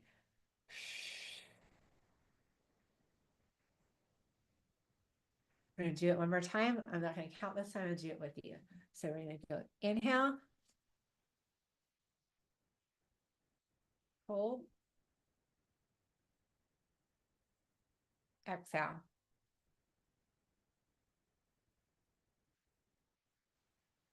And you can do this, keep doing this while I'm talking, but this is going to help to increase your mitochondrial health. All right, I'm going to keep going because we've been going for a long time and I don't want to keep everybody so late tonight, but we are getting so much information here and I'm going to teach you how to use this information too. So don't worry, you're writing a lot of stuff, or maybe you're not writing a lot of stuff and that's good. Maybe you have one section that has a lot of stuff and that's going to really um, make it easier for you. But if you have a lot of stuff in all the areas, that just means that you have a lot of room for improvement. And there's lots of stuff that we can do. So the next section on here is transport. So transport is internal movement of substances in your body. So we are talking about your blood, we are talking about lymph. These are all things that are moving throughout your body. So for good transportation systems, we want to avoid foods with added sugar. Most of you know this, but high consumptions of food rich in added sugar, like sugar sweetened vegetables, or sugar sweetened vegetables, sugar sweetened beverages. I don't know why I said vegetables. That's what you should be eating. So like candy, cookies, cakes, things like that. This is positively related to a high atherogenic lipid profile, which means that you're going to have high triglycerides and small sticky LDL, which is the bad type of cholesterol. So you may have heard that HDL is good and LDL is bad. Well, the truth is small sticky LDL is bad. And so that's what you really have to worry about. And this eating higher amounts of processed sugar is what causes that small sticky LDL. So you want to definitely not do that. Things that cause high blood pressure is another issue in the transport section. So being overweight, getting older, which we can't do anything about, excessive alcohol intake, diet high in salt, excessive caffeine intake, family history of hypertension. These are all things that you can write in the transport section. And then signs of poor blood circulation. These are also things you can put in the transportation section. So we've got numbness in the hands and feet. We've got persistent fatigue and tiredness, sudden hair loss, swelling of your lower extremities. It's like your feet. Varicose veins is one that you can put down there. If you have skin discoloration, if you have cold hands and feet, if you have erectile dysfunction, which women not so much, weak immune system, slow healing. So if you have like a wound, it never really heals, or if you get sick and it takes you forever to get better, you're gonna put that in this section. And if you have tightness or heaviness in your chest. So those are all things we're gonna put into the transportation section. Again, hypertension, chronic swelling, lymphedema, high cholesterol, especially high small LDL, any problems with blood sugar imbalances, elevated A1C, elevated glucose levels, history of gestational diabetes, you can put that down. Any signs of cardiovascular inflammation, like a high CRP, increased waist circumference. So if you are gaining weight around your midsection, if you have poor circulation, like cold hands and feet, or your feet kind of fall asleep or your arm falls asleep a lot, and if you have a diet high in saturated fats, that could be an issue. It's not an issue for everybody. It's more an issue if it is high in conventionally raised saturated fats. All right. Having trouble with my clicker today. All right, now we're going to move on to communication. Everyone's going to have some stuff to put here. I guarantee it. So communication is your body's signaling systems. This is your neurotransmitters and your hormones. And because my audience tends to be women in perimenopause, menopause, or somewhere around that age frame of over 30 years old, we're all going to have a lot of nice stuff to put in this section. So basically, the chemical messages that tell your body what to do, and your body tells them when they're needed. That is the communication system, our hormones and our neurotransmitters. So there's a guy named Hans Ley, and he discovered the stress adaptation syndrome. And what that is that back in the cave days, there was these anxious people that kept the herd alive because they remembered that there was a tiger down down the road and you don't want to go anywhere there's a tiger. So basically, they get this tiger or predator and they know that if they get closer, they're going to have to run and burn off a lot of energy, and that could be stressful. And so they kind of kept the group of people like far away from the tiger. And so basically, that is kind of how this chart works out. So you have stressor occurs, that's phase one. And so you have this alarm reaction. And then phase two is how you cope with the stressor. So that's your body's resistance to um, how long it takes before exhaustion sets in. And then phase three is when you can't handle the stressor anymore. And that is where you have exhaustion. And so back in the cave days, if there was someone that was stressed out all the time, they would probably get exhausted after a while, and then you have someone new be the one who takes over. But your body can only handle so much stress, and after being under stress for a long time, your resilience is going to go down. And that is what we call the general adaptation syndrome. So the goal is to have the stressor occur, have the alarm, and then recover from it faster. And so vitamin D is a hormone. Most of us don't think of it as a hormone. But a hormone is something that is produced in one part of the body and then moves and does its job somewhere else. So one hormone that's low no matter how much I test is vitamin D. Vitamin D is produced in the skin after sunlight exposure. It's also, we get it in other parts of the body as well. And even though it's called a vitamin, it's actually a hormone. So vitamin D is something that if you're low in vitamin D, that's something that's going to be an issue in the communication system. So here is my stress cascade analogy with Legos. So I have a little boy, Paxton, who's 9 years old. And so basically, our hormones are made from cholesterol. Those are our blocks. So that's like when you get your Lego kit, you get the cholesterol. So we have our cholesterol, and basically we have our little building blocks, and we can make a little bus that's progesterone. We can make a little motorcycle that's aldosterone. We can make a plane that's testosterone. We can make a cool little car that's going to be estradiol, and it's composed of two other little cars, estrone and estriol. And so the estradiol and estriol are the bigger ones, and estrone is the littler one, but those are all the estrogens. And then we have our DHEA, which are your little construction trucks. Now, if you are under stress, then stress is going to take all the wheels. And so you're not going to have any wheels on your bus. You're not going to have any wheels on your motorcycle. You're not going to have any wheels on your cars if there's cortisol. So cortisol is going to take all the wheels away from you. And so that's what happens when you're under stress. It messes with your hormones. Your hormones cannot do their job. So that's kind of how I explain the stress cascade. Hopefully that makes sense. That's why you want to keep stress lower. It's going to affect so many things in your body. It's going to increase inflammation, but it's also going to affect how your hormones work and how they do their jobs. So here's your cortisol patterns. So we all have stress, and actually cortisol is actually a good thing. It helps to wake us up in the morning. So a healthy and fit cortisol pattern is going to be in the morning, like your cortisol is going to be low. It's going to have a little spike at 3 a.m. It's going to dip back down. Then it's going to rise around waking time. It's going to get up to its highest peak, and then it's going to gradually decline, and as you kind of like relax in the evening, it's going to go down so you can go to sleep. Now, there is the adrenal fatigue pattern, which a lot of people experience. This is a circadian rhythm that's a little bit dysregulated. And so this is stage two. You see that cortisol blip in the middle of the night is a little bit higher. So that's where at 3 o'clock in the morning where you might wake up. So you maybe can't get right back to sleep.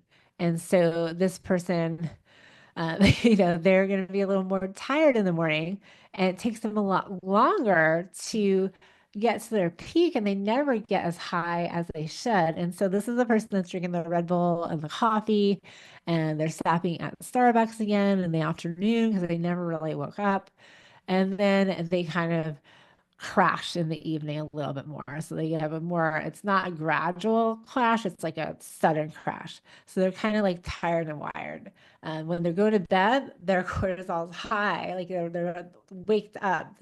It's on the wrong end of the path. Like the healthy pattern, your cortisol goes up in the morning because it wakes you up, and then it gradually declines. But in the adrenal fatigue, cortisol stays lower. It's slowly going up throughout the day, but it's highest right before you want to go to bed, which is not a good pattern. And then when you have extreme adrenal fatigue, your highest cortisol is in the middle of the night, and then you are flatlined almost for the rest of the day. And so that you really can't focus, you can't do anything, you're exhausted all the time. And so this can really be an issue. And cortisol can also influence your intestinal permeability and your gut microbiome. So you can actually see that these sections, even though they're different systems, they are kind of intertwined. And so you can see how the communication system affects the biotransformation system, the assimilation system, the defense and repair system. And it's really important to um, take note of all these things. So definitely cortisol can cause leaky gut. And so if stress is messing with our hormones, did you know that plants can help? So plants really can affect our mood. And there's been studies that show that flavonoids, which are parts of plants, actually affect your central nervous system. So these plants and the flavonoids will bind to our hormone receptors, like a GABA receptor. And so they found that these flavonoids can actually bind to the GABA receptor, similar to benzodiazepine, which is a really it's a very powerful drug. And what it can do is it can actually make you relax. It can be anticonvulsive. It can be anti-anxiety. And so can really prevent inflammatory processes, can prevent nerve injury, and can also enhance our mood and our overall health. And so plants are wonderful to help to reduce inflammation, help you chill out, and things. The one of the plants I really love for this is ashwagandha. So ashwagandha is great. Also, holy basil is another one that's awesome. So plants can be our friends, and that's why in natural medicine we really do believe that our healing can be found in nature. And so we love thinking about plants for our brain health. And then when we're relaxed and our hormones were balanced, we might have more of a libido. Here's this poor guy. He's reading 101 sexual positions and he has his hopes up. He can't wait to try some of these out. But his wife had a rough day at work and she's stressed out and the kids weren't cooperating and she's having some hot flashes. So she's reading 102 escape moves because she does not want to have sex with her husband tonight. And the truth is, men are built differently than women. And so men can go to work, get fired by their boss, get in a fight in the parking lot on the way home. Someone crash into their car right before they park, and they can come in and still be in the mood for sex. Women have the stars kind of have to align. We have to have things going our way. We can't have that cortisol high. It really does dampen our libido a lot more than men. Men's hormones are a little bit more resilient, and women's are a little more um, susceptible to the um, stress response.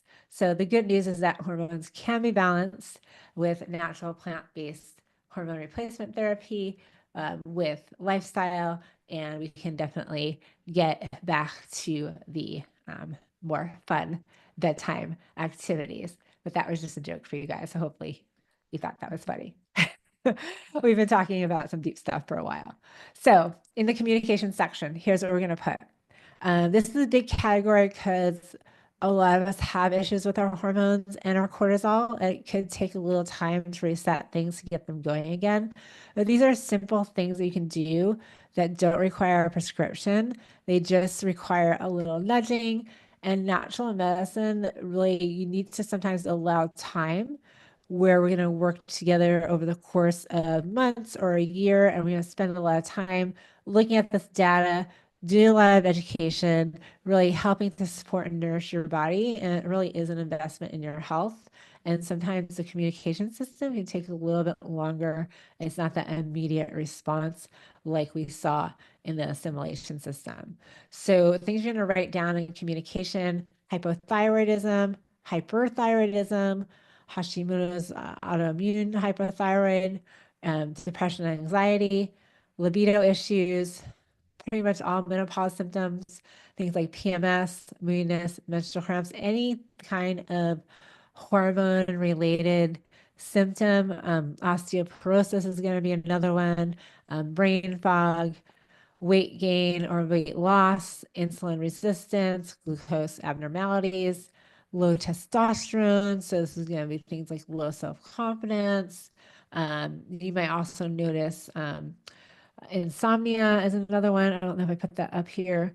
That's another big one. Um, Anything like hot flashes, night sweats, vaginal dryness, all of that stuff is part of the communication. We actually have a resource on our website under our resources section at Glow Natural Wellness. It is called 99 Symptoms, One Root Cause, and it actually goes through all of the 99 symptoms of menopause hormone decline. And so any of those can go in this section. And so, yeah.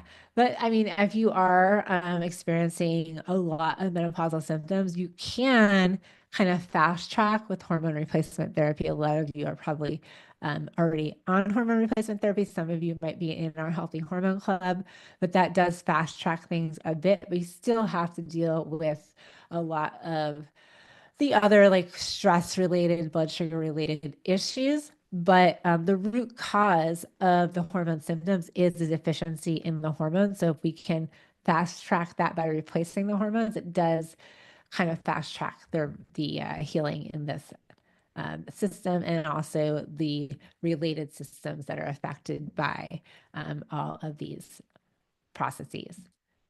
Okay, now we're going to structural integrity. This is the last category in this white section, and we are almost done.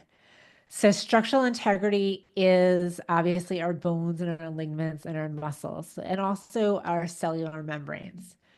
So actually, we have a pretty high risk of hip fracture in North America. Canada is even worse, and there are many reasons why, and I will show you two of them. Probably one of the most devastating reasons why we have so much fracture, so much bone health issue is a lack of physical activity. Lifestyles in the United States and Canada are really geared towards sitting nowadays. And like I mentioned before, many of us are also deficient in vitamin D because we're not getting outside, as well as other nutrient deficiencies because we are eating a lot of processed foods. We are eating a lot of inflammatory foods. And then also isolation and loneliness can definitely be factors as well. So this is a huge problem. We are turning into a society that sits by ourselves on computers, orders DoorDash, orders Instacart, doesn't actually do anything for our food. And we are just eating these hyper palatable, hyper flavored, highly toxic foods and not doing anything to improve our circulation, our elimination, our biotransformation, our assimilation, our transport, or our energy production.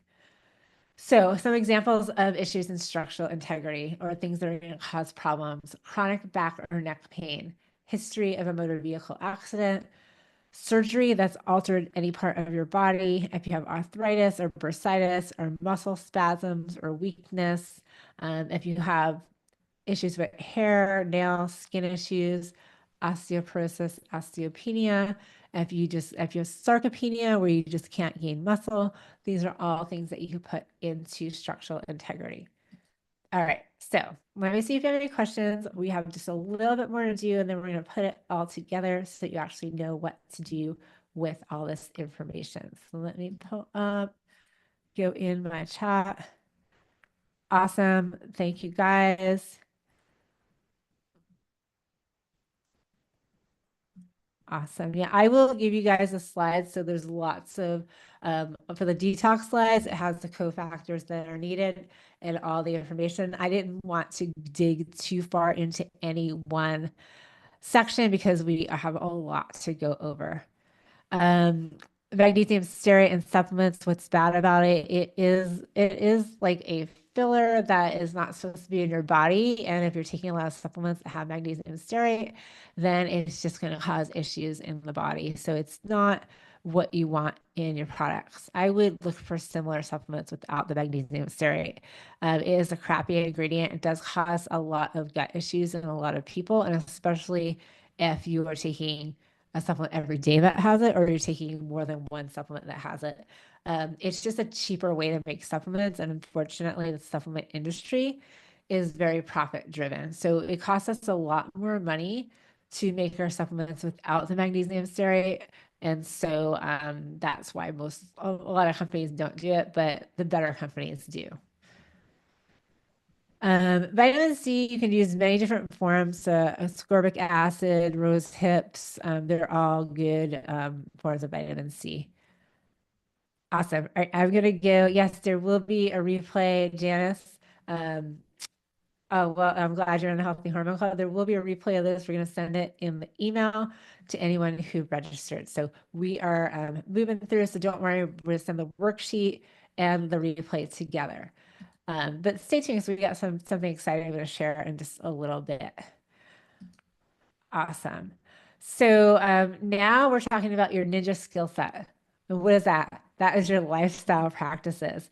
So here we go. We're going to get to the bottom of the form. So this is what I call the foundations of health in our practice. In the Glow protocol, we usually spend the first month really dialing these in before we get into the nitty gritty of healing protocols for the systems. So before we dive deep into gut, immune, liver, mitochondria, hormones, it's really important to lay the foundation because you have to lay the foundation before you can put the roof on. Now, I know many of you are already living a clean and healthy lifestyle. You watch trainings, you get educated, you're watching webinars, and you're really doing a lot of your research. But I really ask everyone to approach these foundations with a beginner's mind. And what I mean is in these sections, you're going to write down things that you need to work on, things that you want to try. In at Glow Natural Wellness, we create a list of the client's current habits, and then we create a functional lifestyle prescription that has our recommendations. So you can do a combination as well. So you can write down what you need to change, or you can write down what you need to do, or you can kind of draw a line, write down what is the problem in that area and then what the solution is. And the beginner's mind is just because even though you know, like you've heard it before, you know you're supposed to drink water. If you're not actually doing it, then it doesn't really count. You have to go with a beginner's mind as if you're just hearing it now because now you're going to implement it. You're going to have a water bottle or a cup on your desk and you're going to keep filling it up. So throughout the day, you're going to be drinking. And you're going to have a goal of what that looks like. What is good? What's your definition of doing well? And we talk about this a lot in the Glow protocol. So again, the beginner's mind, there's so many possibilities, but with the expert's mind, there are a few. Meaning if you know it all, if you think you know it all because you've heard it all, you've done a lot of research, there's little chance for development. There's little chance for healing. But if you approach things with like open to possibilities, then the world is really open for anything that you want. I was a personal trainer for many, many years while I was in college, but now I have a trainer, and when he's explaining how to do the exercises, I approach it like I've never seen the exercise before because I might have seen it before, but I might have learned it differently than he's telling me right now. And I don't want to miss out on the little nuances. And so that's what like having a beginner's mind is really about. And letting go of preconceptions of how things work, eliminating expectations about what will happen. Maybe you've already tried meditating and it didn't do anything for you, but let's open up to the curiosity and maybe you can understand it more deeply. Maybe at this stage in your life, in this time, you can actually utilize it and have some new possibilities.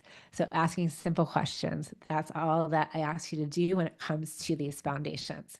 So we're going to go through the little boxes. So we got sleep and relaxation.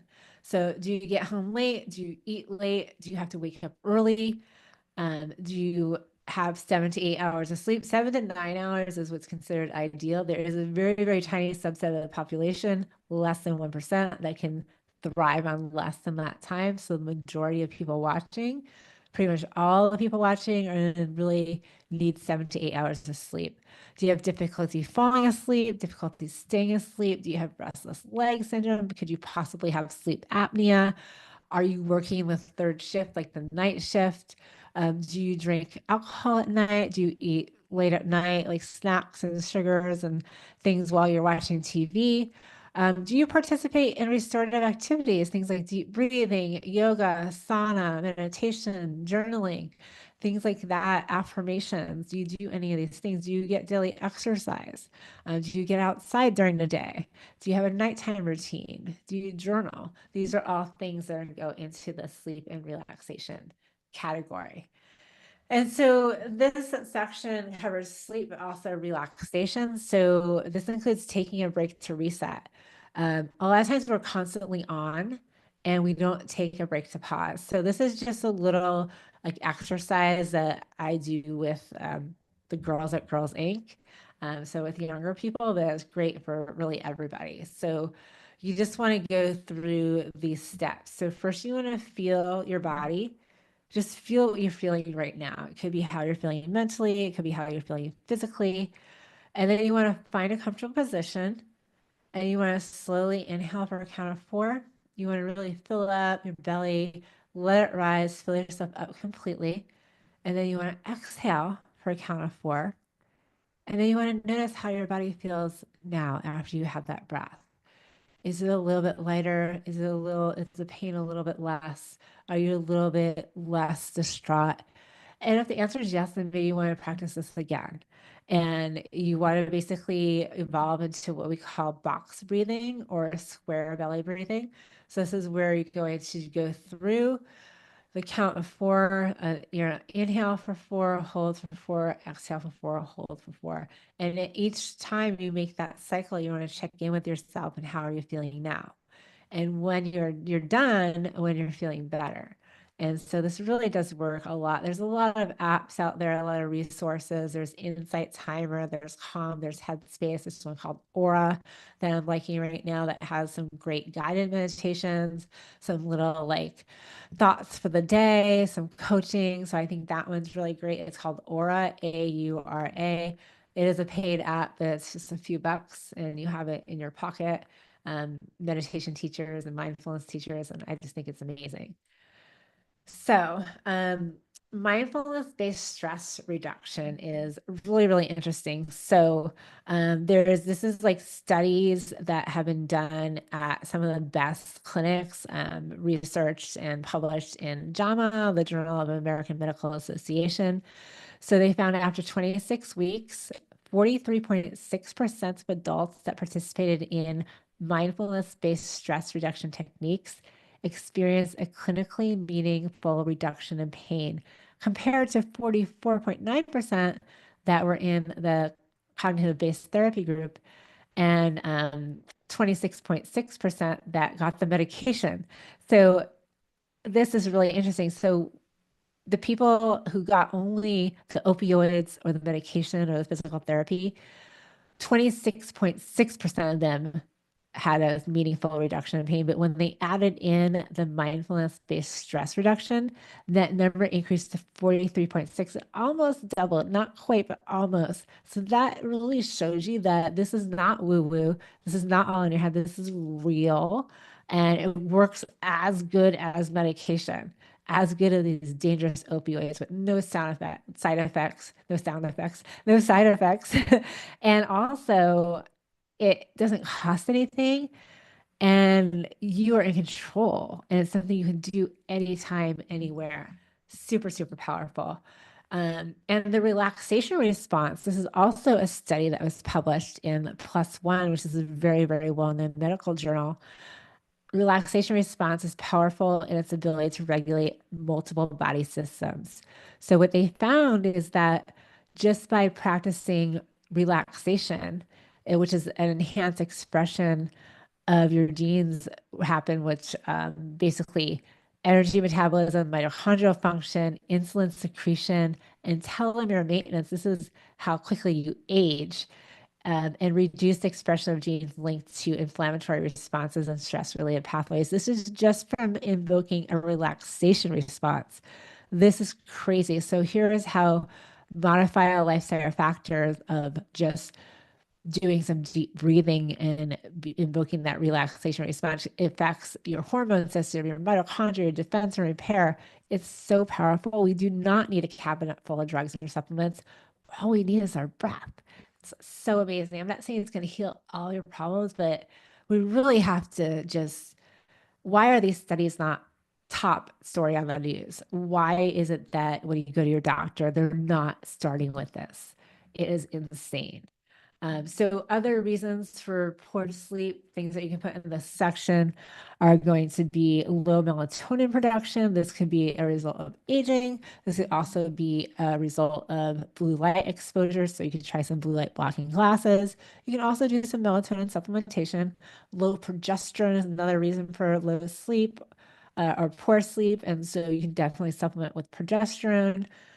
Chronic pain, obviously, if you're in pain, you're gonna have trouble sleeping. Noise, if you live in an environment like loud trains or planes or someone's jackhammering outside your door, that's going to cause a problem with your sleep. If you're not comfortable, if you have anxiety, if you don't feel safe, if you have food sensitivities, if you have GI infections, things like candida or bacterial infections, these can keep you up at night. And if you have liver toxicity. So those are all things you could put into that section of sleep and relaxation of problems. And then you can also put things that you can do. Now we're going to move to exercise and movement. Very, very important. One of my favorites. I actually find exercise to be so, so beneficial for me.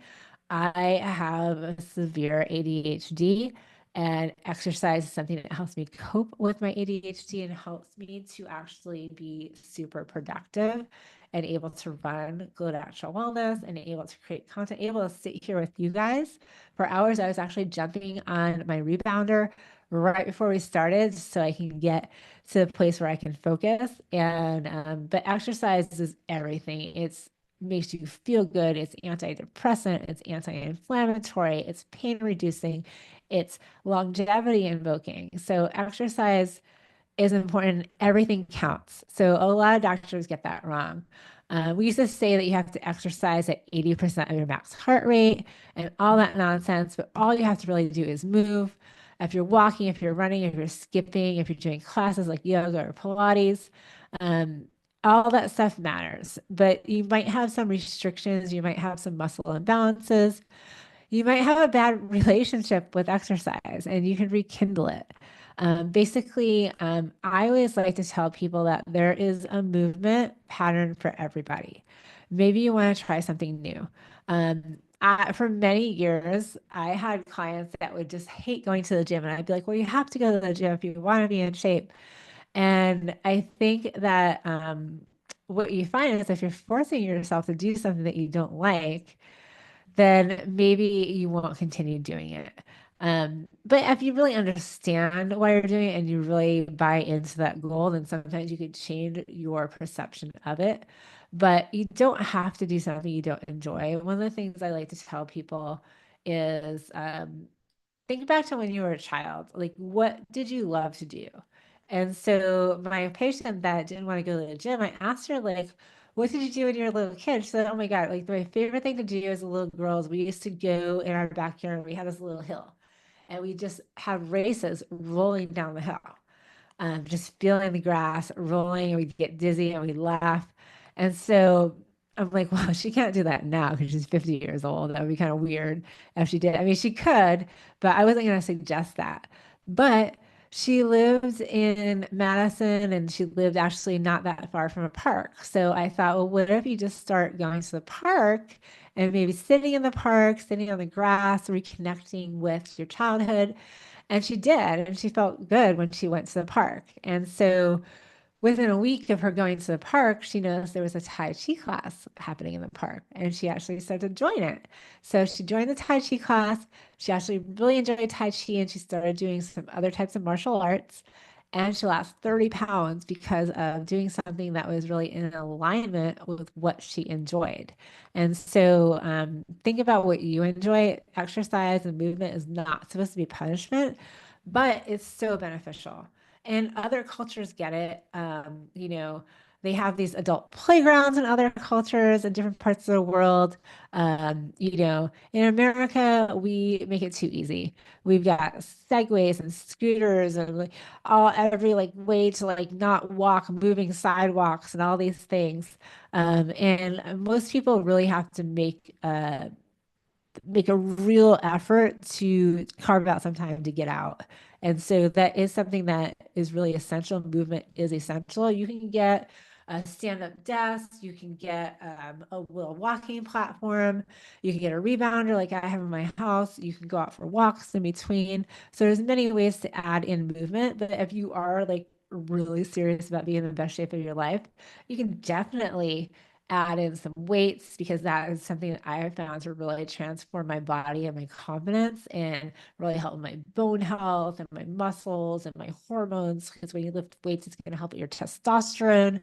So there's so many things to be impacted by your hormones. And so if you are interested in that, definitely message me privately. I do have something coming up that I'm super excited about in the area of fitness and really being that 10.0 version of yourself. But I'm not going to talk about that right now because we are talking about you and your functional medicine matrix. So, like I said, other cultures, they get it. They have playgrounds and yoga and martial arts and tai chi just packed into their day, and we are just doing everything we can just to stay seated. Thankfully, there are some sporting events. Like we don't even go out to like the store to get our food anymore. Everyone's Instacarting and door dashing, so that is a big problem in our world.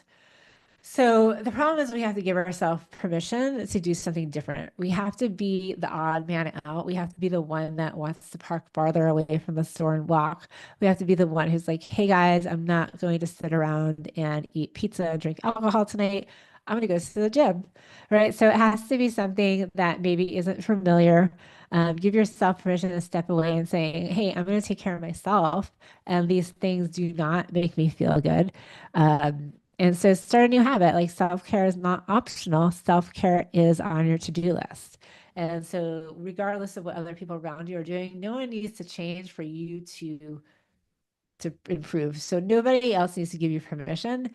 You have to give yourself permission. And so just like on the plane, you gotta put the oxygen mask on yourself first. And that is the only way you're gonna make a difference in your life. And one place to start is with your posture. And posture is super important. It does, even though it's not really a movement, I'm going to put it in this category. And so there's actually a study about the Wonder Woman pose, this like powerful pose where she's like standing tall with her hands on her hips, her head up. And if you just stand like this for 1 minute with your chest out, hands on your hips, not doing anything else, you can actually raise your neural energy levels, so your brain energy, and you can feel more confident. Your blood pressure goes down, you feel more grounded, and you actually perform better, especially in job interviews. So they actually did those studies.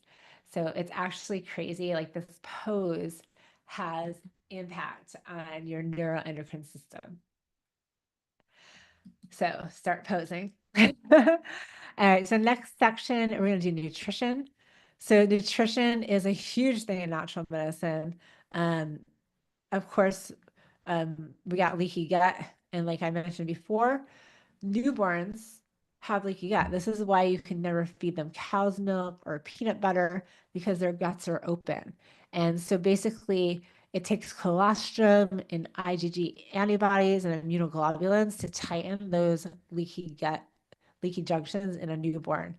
And all of us at some point in our life, we go back and forth depending on how much we abuse our body, depending on how much antibiotics we've taken, how much toxins we're exposed to, how much stress we have, um, we go in and out of this where we might get sick and have some diarrhea, and then our body heals, and maybe we have a bad headache, and maybe we took some NSAIDs, and then that kind of causes some issues with our gut.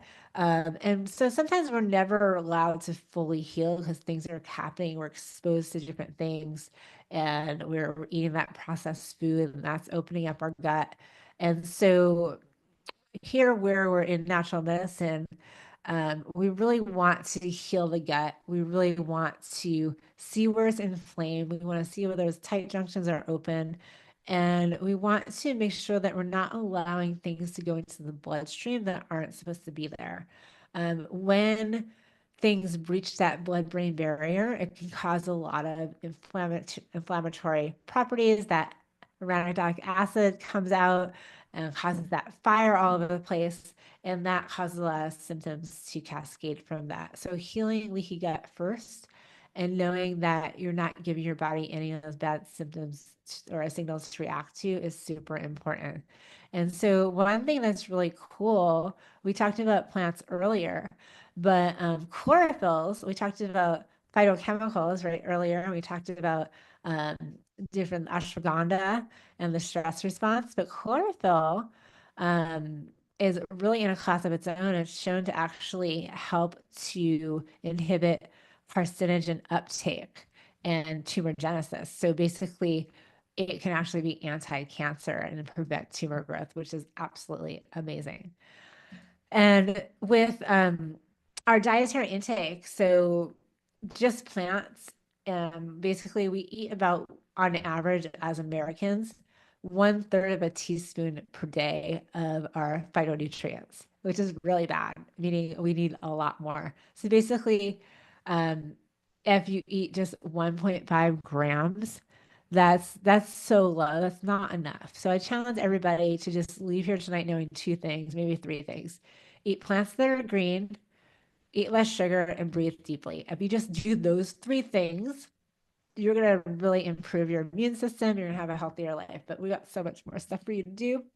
Magnesium is another one. So there's a group, an intervention group that in a randomly controlled trial, a double-blind, randomly controlled trial where the group was given 500 milligrams of magnesium daily for 8 weeks, and they had a mean reduction in the Beck Depression Inventory. This is a standardized measure of depression versus the control group. So the just 500 milligrams of magnesium daily in a controlled study showed that lower depression. And that is absolutely like, we don't need antidepressants. Sometimes we just need magnesium. So nutrition super important, right? It's not just data, it's not judgment. Like we don't want to vilify foods. It's not confession time if you eat something that's not on your ideal food list, but we got to make sure that we're not constantly eating foods that are bad. We want to focus on whole real foods over processed foods. We want to eliminate artificial sweeteners, high sugar. We really want to stay away from the processed packaged standard American diet, conventionally raised animal products. And then we really want to address our nutrient deficiencies. So we want to look at B12, selenium, omega-3, vitamin D. Those are the top nutrient deficiencies. And if we can address those, that can be really, really helpful. There's a lot of things that we also need to look at, like our prescription medications. For example, oral contraceptives can cause low zinc and low magnesium, which can cause that depression and things like cramping and all kinds of things like low libido and depression. And so there's a lot of things that we need to look at. Micronutrients are a way that we can bolster things up so we don't get depleted. Okay, and now we're going to move on to stress. Stress is a big one, lots of stress. So examples of stress are going to be job loss, divorce, traumatic events, financial strain, isolation, minimal self-care, caregiving for family or mentors. So this is our psychological stress. And then we have biochemical stress, which are any of those toxins that come into our body. And then we have mental, emotional stress. This is what we're talking about. Then we have physical stress. So physical stress, there's chronic pain, injuries, things like that. So dementia is associated with higher morning serum elevations of cortisol. So that's interesting. So we know that stress is bad, and I don't mean to scare you, but it actually shrinks your brain. So those breathing exercises we did earlier in the relaxation section, these are great tools here as well. We really need to reframe how we perceive our day and stop like making it in a stressful perception. So we get to choose how we view things and how we view the world. And for instance, like I can be walking down the street and maybe I see somebody who I knew in high school. And as she walks by, she says something. And I can either believe in my mind that she says, "You suck," and then I can have a bad day, like, oh my God, she hates me. Or I can think that she said something completely different, like, oh, like, what's up? Maybe, and then I can have a great day, right? So it's all in our perception. But higher concentrations of cortisol can actually impair cognition and can actually shrink your brain, your hippocampus. So that is huge. And so when we're talking about like thinking about all the things we need to do, start thinking about start thinking about your day as being dynamic, like a web instead of linear. It's not like you have to do this, then this, then this. It's just allow things to come into your day and allow things to go out of your day. And it actually helps to give you like be more present with people, be more present with your feelings and your energy. And I think that's really important. So I challenge you to start thinking of your day as more of a web instead of a linear kind of to-do list. And one of the things I think is really helpful for stress reduction is having a personal mission statement, having a purpose. Like, what are you here to do on the planet? And so, an example of like something I might say is, I am passionate about doing difficult things that make a difference in the world in the spirit of generosity, while always putting an emphasis on fun and family. So, it kind of like takes in like everything that I think is important. So, you kind of like throw out some words. You can just kind of make up your own little statement, and you don't have to do this right now because it might take a little bit of time. And then I don't know if you've ever heard of something called Shinrin-yoku. And this is actually something called forest bathing. It's a Japanese word, and it means go walk through the forest. And in their culture, that's what they do. They believe the forest has magical healing qualities. And so researchers decided to test it. And so they actually did a test, um, and they found out that you don't actually need to be in the forest. They can actually um, well, they measured, first of all, like they measured the blood markers like blood pressure, pulse rate, inflammatory markers, cortisol. They measured those before and after going for a 10-minute walk, and they found that the blood pressure was less, the cortisol was lower, the pulse was more relaxed, inflammatory markers were lower. And so the researchers say, let me see if we can do this with just like a picture of a forest. And what they actually found is that the picture of a forest, like on your laptop, like this, can actually have the same effect. And it can actually get better if you have like a soundtrack of birds chirping and or if you actually sit by a window when you look at this. And it's kind of crazy because it didn't only have similar results to actually walking in the forest, but had like the same results when it came to those markers. So that's super cool because no matter where you live, no matter what time of the year it is, even if it's snow all over the place, you can actually like screenshot this and have it on your phone or have it on your computer. And you can actually get the benefits of just kind of daydreaming and gazing into the forest. And it can actually lower your stress response and lower your inflammatory markers, which is absolutely wild. And this is why a lot of like doctors' offices, especially naturopaths, yoga places, even some restaurants have pictures of forests because they know that it is very, very relaxing. So even though it's winter and you might not be able to take a very long walk outside, you might not even be able to see the trail, but you can definitely look outside. But I still feel like there is a benefit to actually being outside. So I think combining the two of these, like getting outside in nature and also having your forest to look at, can also be very beneficial. All right, last and not least, relationships. So, did you even realize that relationships was a component of health? Well, it is important, and it's just as important as the others. So, if you've ever heard of the blue zones are the 5 places in the world where almost everybody lives to be 100. And so they researched like what is going on? What does Loma Linda, California, Costa Rica, Italy, Greece, and Japan, what do these specific towns in these areas have in common that are not so common anywhere else? And one of them is that they move. So they move their body. They don't drive a lot. They ride bikes and they walk. They eat clean, whole real foods, and they have a good outlook on life. They have good sleep and they have a purpose. And I would encourage everybody to have a purpose. But they also have this great sense of community. So when we talk about having a purpose, um, it kind of puts a lot of pressure on you. And so I think like just think like, what are you here for? What's your passion? What do you like? Um, what do you think like your time on this planet is for? And so thinking about that, that's one of the things in the blue zones that they really seem to have this passion, but they also have a um, very strong pull to community and spending time with each other. And so everyone in these areas is active. They move naturally. So they're moving their bodies, just naturally getting from one place to another, walking and biking as their transportation. They all pretty much eat plants and some fish, and they drink their wine at 5 o'clock as a social way. They have family first. They feel like they belong. They feel like they're part of a tribe.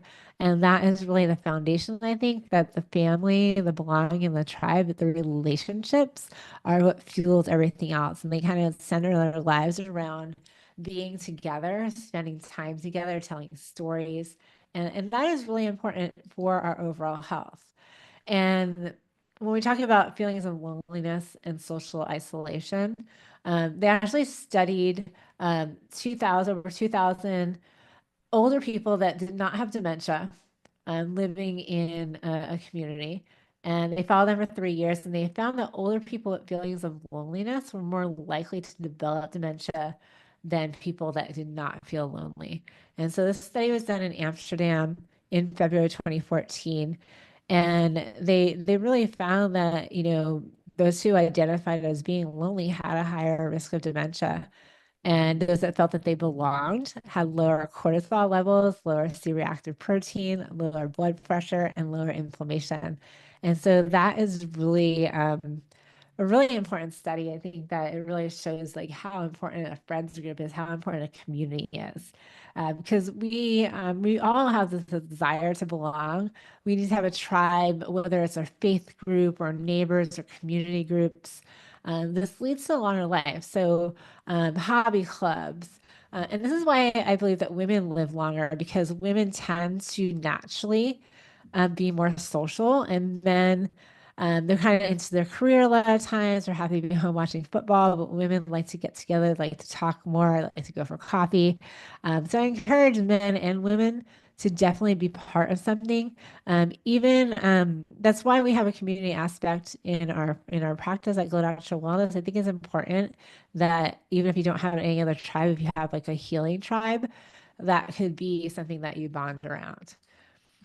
So in the relationship section, you're as strong as your tribe. You need to connect with your neighbors, your family, your friends, your church, your faith groups, your hobby clubs, community gatherings, even online. Online groups can be part of this, like-minded individuals that share a love for something in common. All right, so we completed the sheet. Now it's time to tell you how to use it. All right, so if we have any questions about the decoding your symptoms section, I will look at those real quick, but I'm going to try to kind of push past this. Thank you guys.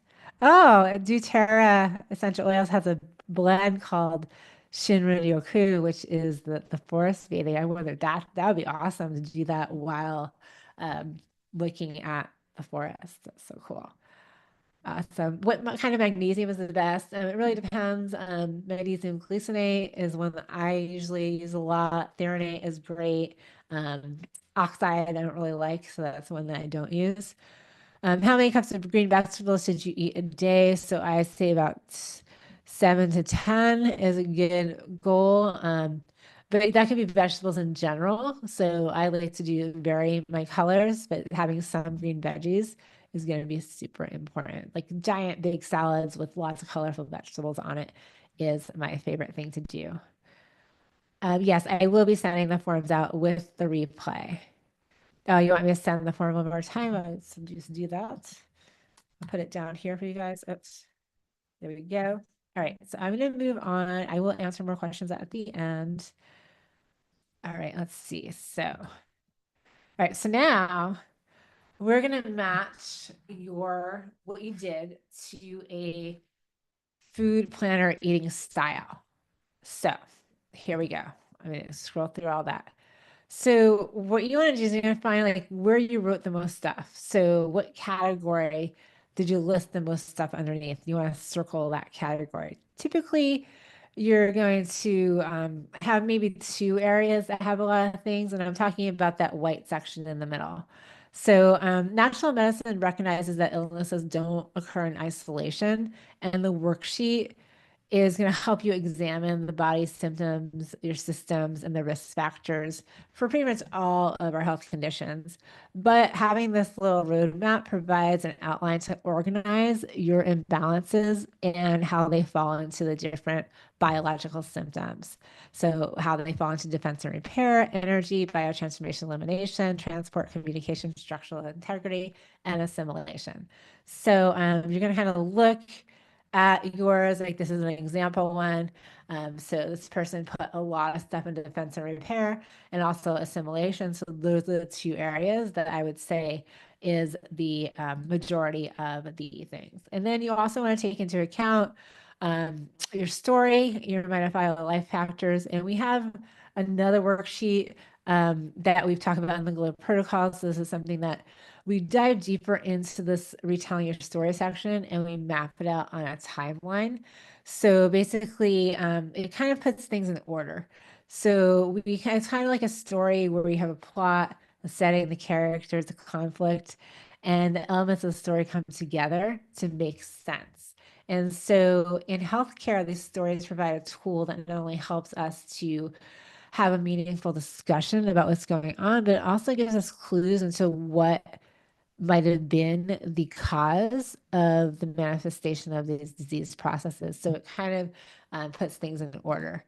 And so we like to kind of dive a little deeper into that. And really, it doesn't matter who you're working with, what system you're working within, or what income or educational level you have. If you can honor the story and you're able to tell it back to your patient and it makes sense to them, then you can really help to unwind a collection of symptoms and return to health. This is one of the top functional medicine doctors that kind of created the idea of these systems from the Institute of Functional Medicine. And so basically, what he's saying is that the more we get to know about our patients and the more you get to know about yourself, if you're doing your own healer, the easier it is to understand what's going on. And so let's match up how we're going to eat to where you have the most ink. So assimilation and defense and repair are going to have a similar eating style. So we're going to be looking at anti-inflammatory or elimination diet. So this is like the autoimmune paleo diet, gluten-free, dairy-free. We're going to avoid histamines, oxalates, and nightshades. So that's the diet for assimilation, defense, and repair. Now for structural integrity, this is going to be more of a balanced food plan. We're going to really focus on the phytonutrient-rich foods, so colorful vegetables. We're going to focus on low sugar. We're going to focus on organic, non-GMO, and vitamins and minerals. Then if we're over in the energy, over on the right side, the mitochondrial meal plan is going to be high fat, low carb, not full keto, but keto-ish. That's going to be if the mitochondrial, the energy production is your biggest area. Now, if communication is the area that you have the most issues in, you want like a hormone balance plan. So this is going to be healthy fats because your hormones are made from fats. It's going to be fiber to help with hormone detox, protein because there's going to be building blocks. You're going to have some legumes, some fish, definitely some animal protein that's organic and grass fed. And then you want protective antioxidants. You want things that help with liver detox and hormone metabolism. And then for transport, you want a heart healthy plan to keep your blood sugar, your blood pressure, and all that lower. So this is going to include fiber. This is going to include protein. This is going to include lower sugar and vitamins and minerals. And then the biotransformation and elimination, they're going to focus on antioxidants. You're going to focus on fiber, lots of vegetables, and the nutrients to help in that phase 1 and the phase 2 that I have listed on that slide. So you can go back and look at that later. So in our Glow protocol, we actually have specific food plans for each of these areas, along with meal plans and recipes. And so that's something that we do offer in our Glow protocol, but you can easily look up these plans online or chat GPT them and get pretty good information. So every 90 days, 90% of your cells replace themselves. I don't know if you know that, but so if you're feeling a little bummed that you have a lot of stuff written down, just know that 90 days you have major results. And we see that all the time with our patients. Those who are putting in the work in the first 90 days, they feel amazing. And that's usually what we ask them to leave a review because that's what they're feeling so excited, which is great. So what's next for you? So I would love to walk you through how to use what we did tonight over the next 30 days, really give you those actual food plans and really start the needle moving on your dysfunction. I want to invite you to our Glow Protocol program so you can have unlimited support with our clinical team, weekly calls with me and my coaches. So every other week I'll be teaching, and then every other week my coaches will be answering questions. I also have tons of video trainings, a whole library of naturopathic protocols for pretty much almost any disease, function, or dysfunction. The meal plans that we talked about, recipes, food lists, shopping lists, plus nutrition coaching, mindset coaching, and natural medicine support. So you're going to start working on all of that. So if you're committed to taking control of your health and using a proven roadmap, then I would love to formally invite you to the Glow protocol. And it is going to cost you hardly anything. So basically, for just $79, the cost of a dinner out, you're going to get access to all of this and our coaching.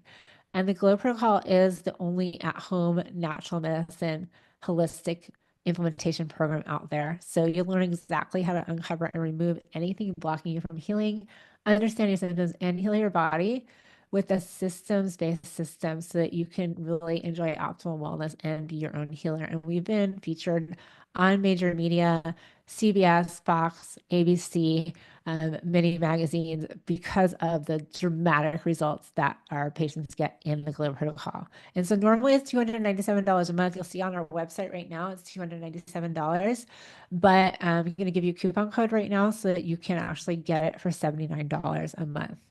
And so what you're going to get is all of the modules. So you're going to get the foundations of health and the assessments. You're going to get understanding how to investigate your root cause, and then you're going to get the modules that link up with all of the systems that we talked about. So we're really going to go deep dive into each of these areas, and I'll explain that in a second. Plus, you get the extensive library of all of my protocols, which alone is worth the cost of admission. So what you're going to do is we're going to start with state-of-the-art assessments. We're going to really dive deep into your own custom roadmap, a little deeper than we did tonight. And then you're going to start with the foundations of health. So we're going to be really going into our dream framework, which is diet, rest, exercise, activities, meditation, mindset, and stress reduction. This is going to really take care of a lot of your symptoms right off the bat, just with dialing in the dream framework. And then we're going to go to our data-driven approach. So you're really going to understand how to actually change the way your genes are expressing. Then we're going to go to gut and immune mastery. This is going to be where we're looking at leaky gut, viruses, fungi, bacterial infections, parasites, autoimmunity, and really going to focus on restoring your microbiome and your immune system balance and repairing and rebuilding that mucosal barrier so you don't get leaky gut again. Then we're going into nutrient absorption and assimilation. This is where we're going to understand how your body breaks down food and how it delivers it to your cells. So we're going to understand how your body is dealing with absorption issues, things like GERD, gastric reflux, nutrient deficiencies, histamine intolerance, food sensitivities. We cover all there. Then we go into hormones and neurotransmitters. This is where we're going to be talking about adrenal, thyroid, blood sugar, melatonin, all your hormones, your neurotransmitters, and what they do in the body and how you can actually optimize them naturally, which most people don't do. Then we're going to go into detoxification. Detoxification is a huge, huge module. Everything from avoiding toxins to really looking at how to optimize your detox pathways, how to reduce your toxin load, and how to really detoxify at a cellular level. Then there's energy production. This is the mitochondrial health. This is how we're going to evaluate your energy systems. We're going to look at the impact of oxidative stress on the systems. We're going to look at nutrition functioning, lifestyle choices, and how we can actually elevate your energy restoration process and get those mitochondria to clean themselves out. And then we're going to look at cardiometabolic health and transport. This is where we're looking at naturopathic protocols for preventing and reversing heart disease, hypertension, elevated fasting blood sugar, abnormal obesity, elevated triglycerides, cholesterol issues, all these things. We're going to look at lymph and lymphatic drainage, and really going to help you improve your longevity and overall health. And then finally, we're going to go and we're going to look at how to maintain balance in all the systems. So once you've healed, we want to really balance and harmonize. And then once you're balanced, you want to go beyond balance. So this is where we're going to be deeper relationships, expanded creativity, a new level of consciousness. So we're going to explore in the Thrive and Optimize. And then you get so many bonus materials, so many healing protocols, expert interviews in the areas of brain health, hormone balance, mindfulness. And of course, you get our support all the way through. And so by the end of the program, you're going to understand how to read blood tests. You're going to understand how to read diagnostic tests. You're going to have a working knowledge of how to use food, herbs, and nature as medicine.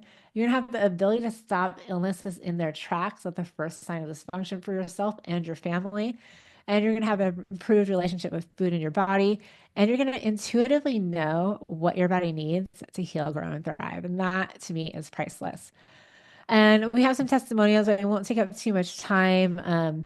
Basically, we had women that went from being in a wheelchair to being able to go for a walk and being able to dance.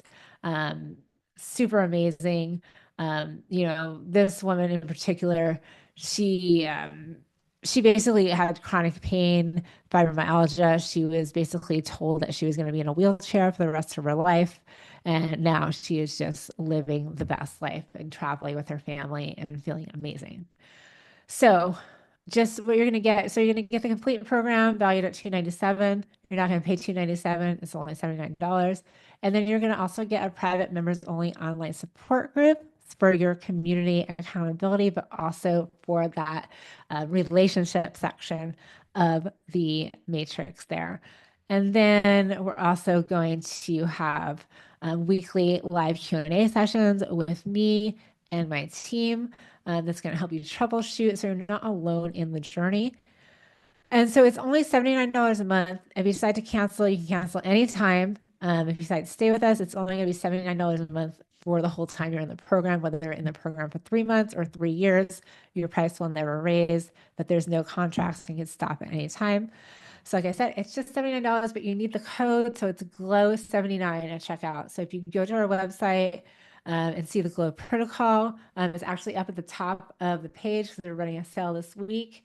You can click up at the top. You go to glownaturalwellness.com, click on the little ticker at the top in black, and you will get the coupon code automatically applied. So I know that if you're still here, and there's many, many people still here on the call, it's because there's something going on. You want to understand your health and you want to really have another option between what you're experiencing in the medical system, where you might feel lost. You might not feel like you're getting what you need from your health practitioners. You might just want to feel self-sufficient, right? Maybe that's why you're here, because you really know that your health is your greatest asset and that it's something that you should really invest in. Maybe you're confused. Maybe you want answers and you find it hard to be able to ask the questions to get answers, and you want somewhere to go where you're going to have a safe space and you can ask questions about your health. And maybe you feel stuck. Maybe you have symptoms and they're just not going away, and you've tried all the things and you want to get off your prescriptions and you want to avoid surgery and you want to live longer and healthier. And that is, you're in the right place for that. And then maybe you just know that you just can't, it can't be this hard to feel healthy. And you know that deep down you deserve to feel amazing. And no matter any of those reasons, you're definitely in the right place. And you definitely continue without a plan. You can use this matrix and take it to a healthcare provider and have them help you, or you can just try to figure it out on your own. There's lots of resources online, and even on our website, we have lots of free resources. And I really commend you for staying here tonight and learning that what we learned tonight is super valuable and you can take that and implement it. But if you want to join thousands of other women in healing and optimizing your health in an easy, effective way that can fit into your lifestyle with guidance, so you don't have to try all the things, you can just try the things that work for you. And so I really encourage you to join us. I think that the women who are our success stories, there's thousands of them. They're not lucky or privileged. They're actually just like you, but they had a proven plan. They had support along the way, and that's why they have success stories. From going from multiple sclerosis, being in a wheelchair, to walking and dancing, or going from debilitating migraines and menstrual pain to living a pain-free life, having weight loss, overcoming autoimmunity, so many different success stories. And if they can do it, so can you, because you're going to have that same support and that same guidance and that same system. So this is one of my favorite quotes from The Wizard of Oz. You've always had the power, my dear. You just had to learn it for yourself. So I will help you learn that power that you have inside. And so finally, Glow Protocol, you're going to get access to the live calls with me every week. I actually do the live calls every other week, and then my health coaches do them in between to answer questions. They are all amazing. You're going to be able to balance hormones, your blood sugar, your mitochondria, like all the things, improve your gut health. And it's only $79 for everything. The sale ends on Monday, so I really encourage you to jump in. We do have a limit to the amount of women we can take in, but I think I will let you guys know. I won't shut it off today, but maybe over the weekend we might need to end the sale a little bit early, just because we want to make sure that we can help everyone who joins. Yes, live support from me during the whole course. So every other week you're gonna meet with me, not in this format, in a format where you can actually see each other and ask questions. Then you're also gonna have every other week with my health coaches, and then you can always email in support. And right inside the training modules, right inside like all of the coursework, there is a place to ask questions all throughout the week. So you're never going to be sitting there with a question, and you're going to have access to the course and all the protocols and all the resources. So it really is pretty amazing, and it is everything you need to heal, grow, and thrive. So yeah, if you have questions, please let me know. You can also email in if you have more questions. Yeah, so the Glow protocol is separate from the Healthy Hormone Club. The Healthy Hormone Club is specifically for replacing hormones and supporting the issue of menopause hormone decline. The Glow protocol is everything else we talked about tonight. So it's your gut health, your immune health. It's also supporting your hormone systems, but not with hormones, with nature, with lifestyle, with nutrition, with supplementation, with mindfulness, with breath work, with gratitude, with relationships, with stress reductions. That's all the tools that we use in the Glow protocol. How it works is when you join the Glow protocol, you have access to the welcome and we call the core module. And then 3 days later, you'll have access to module 1, which is all your foundations of health and some great material. And then you also have access to all of our healing protocols, all of our bonuses, past coaching calls. So all this amazing material. We try not to overwhelm you because there is a lot of material. So we don't want you to just like consume it all at once, because consuming a lot of education is not going to heal you. It's putting it into practice. And so, yes, it's just $79 per month. It's less than the cost of like going out to dinner. Really, like if you and your husband or you and your friends go out to dinner, it's going to be $79. So for $79, you get this amazing asset, and you can do it for as long as you want or as short as you want. So if you want to do it for 4 months and then you want to take that information and do it on your own, that's completely fine. There's no contract, but people tend to stay in it because the fact that you can ask questions and you can get that support is really priceless. So anyway, I'm not going to keep you guys here for too long. You can also go to, I guess I could put the link. Let me see if I can get it up on my screen. Put the link over here.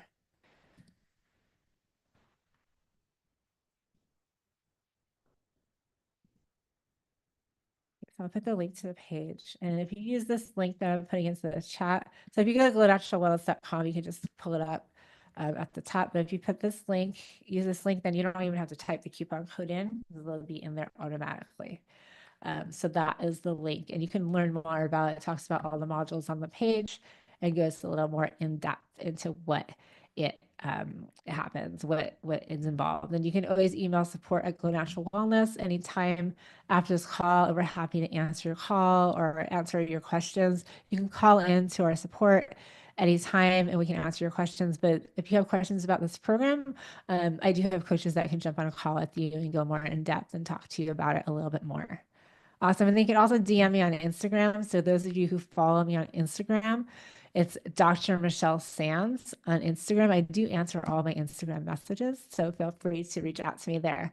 Thank you guys so much. I will send the replay so you can go through the slides a little more in depth and really fill out. Awesome, Kim. I'm so excited to get you started. Yes, it's only $79. It's not $299 is the regular price, but because you guys spent 3 hours with me, pretty much. Maybe it was, I don't know, was it 3 hours? No, it's almost. And because I really want to help as many people as possible, I'm super excited to offer it for $79. I think that healing should not be expensive. I think that natural medicine has kind of been, I guess I could take the slides off. I'll stop my share. I kind of feel like natural medicine has been kind of like for the elite and too expensive for people that really do. Oh, welcome, Stacey. I see you just signed up. Awesome. I'm so excited to see you guys. So this next, let's see, today is Thursday. So we had our coaching call today. Next week, the coaching call is with Kim, my coach. And then on the 30th or the week, that following week, I will be on the call teaching. And so I'm so excited to see you guys. And you guys can jump into the Facebook group right away. We have a private Facebook community and you'll get right into the modules. You can definitely reach out to me if you have questions. I really am excited for you guys to see the world of natural medicine and how accessible it is and how powerful our bodies can heal with just nature. It is absolutely amazing. I shouldn't say just nature, with the amazing magic of nature is what I want to say. Thank you again so much. I'm glad you guys enjoyed it. I hope that even without anything else, that just this workshop was super helpful. So that was my goal, to like really provide a lot of value and spend my night with you. And yeah, so it's $79 for as long as you want to stay in the program. So it's not going to go up to $299 again if you join now. Awesome. Yes. So any questions, please email support@glownaturalwellness.com. And I will see you guys hopefully inside the program or on Instagram or wherever you want to find me online. Thank you so much. Have a wonderful evening. And I will talk to you guys soon. Hopefully I'll see you guys on the next Thursday call. Awesome. Thank you so much. Bye-bye.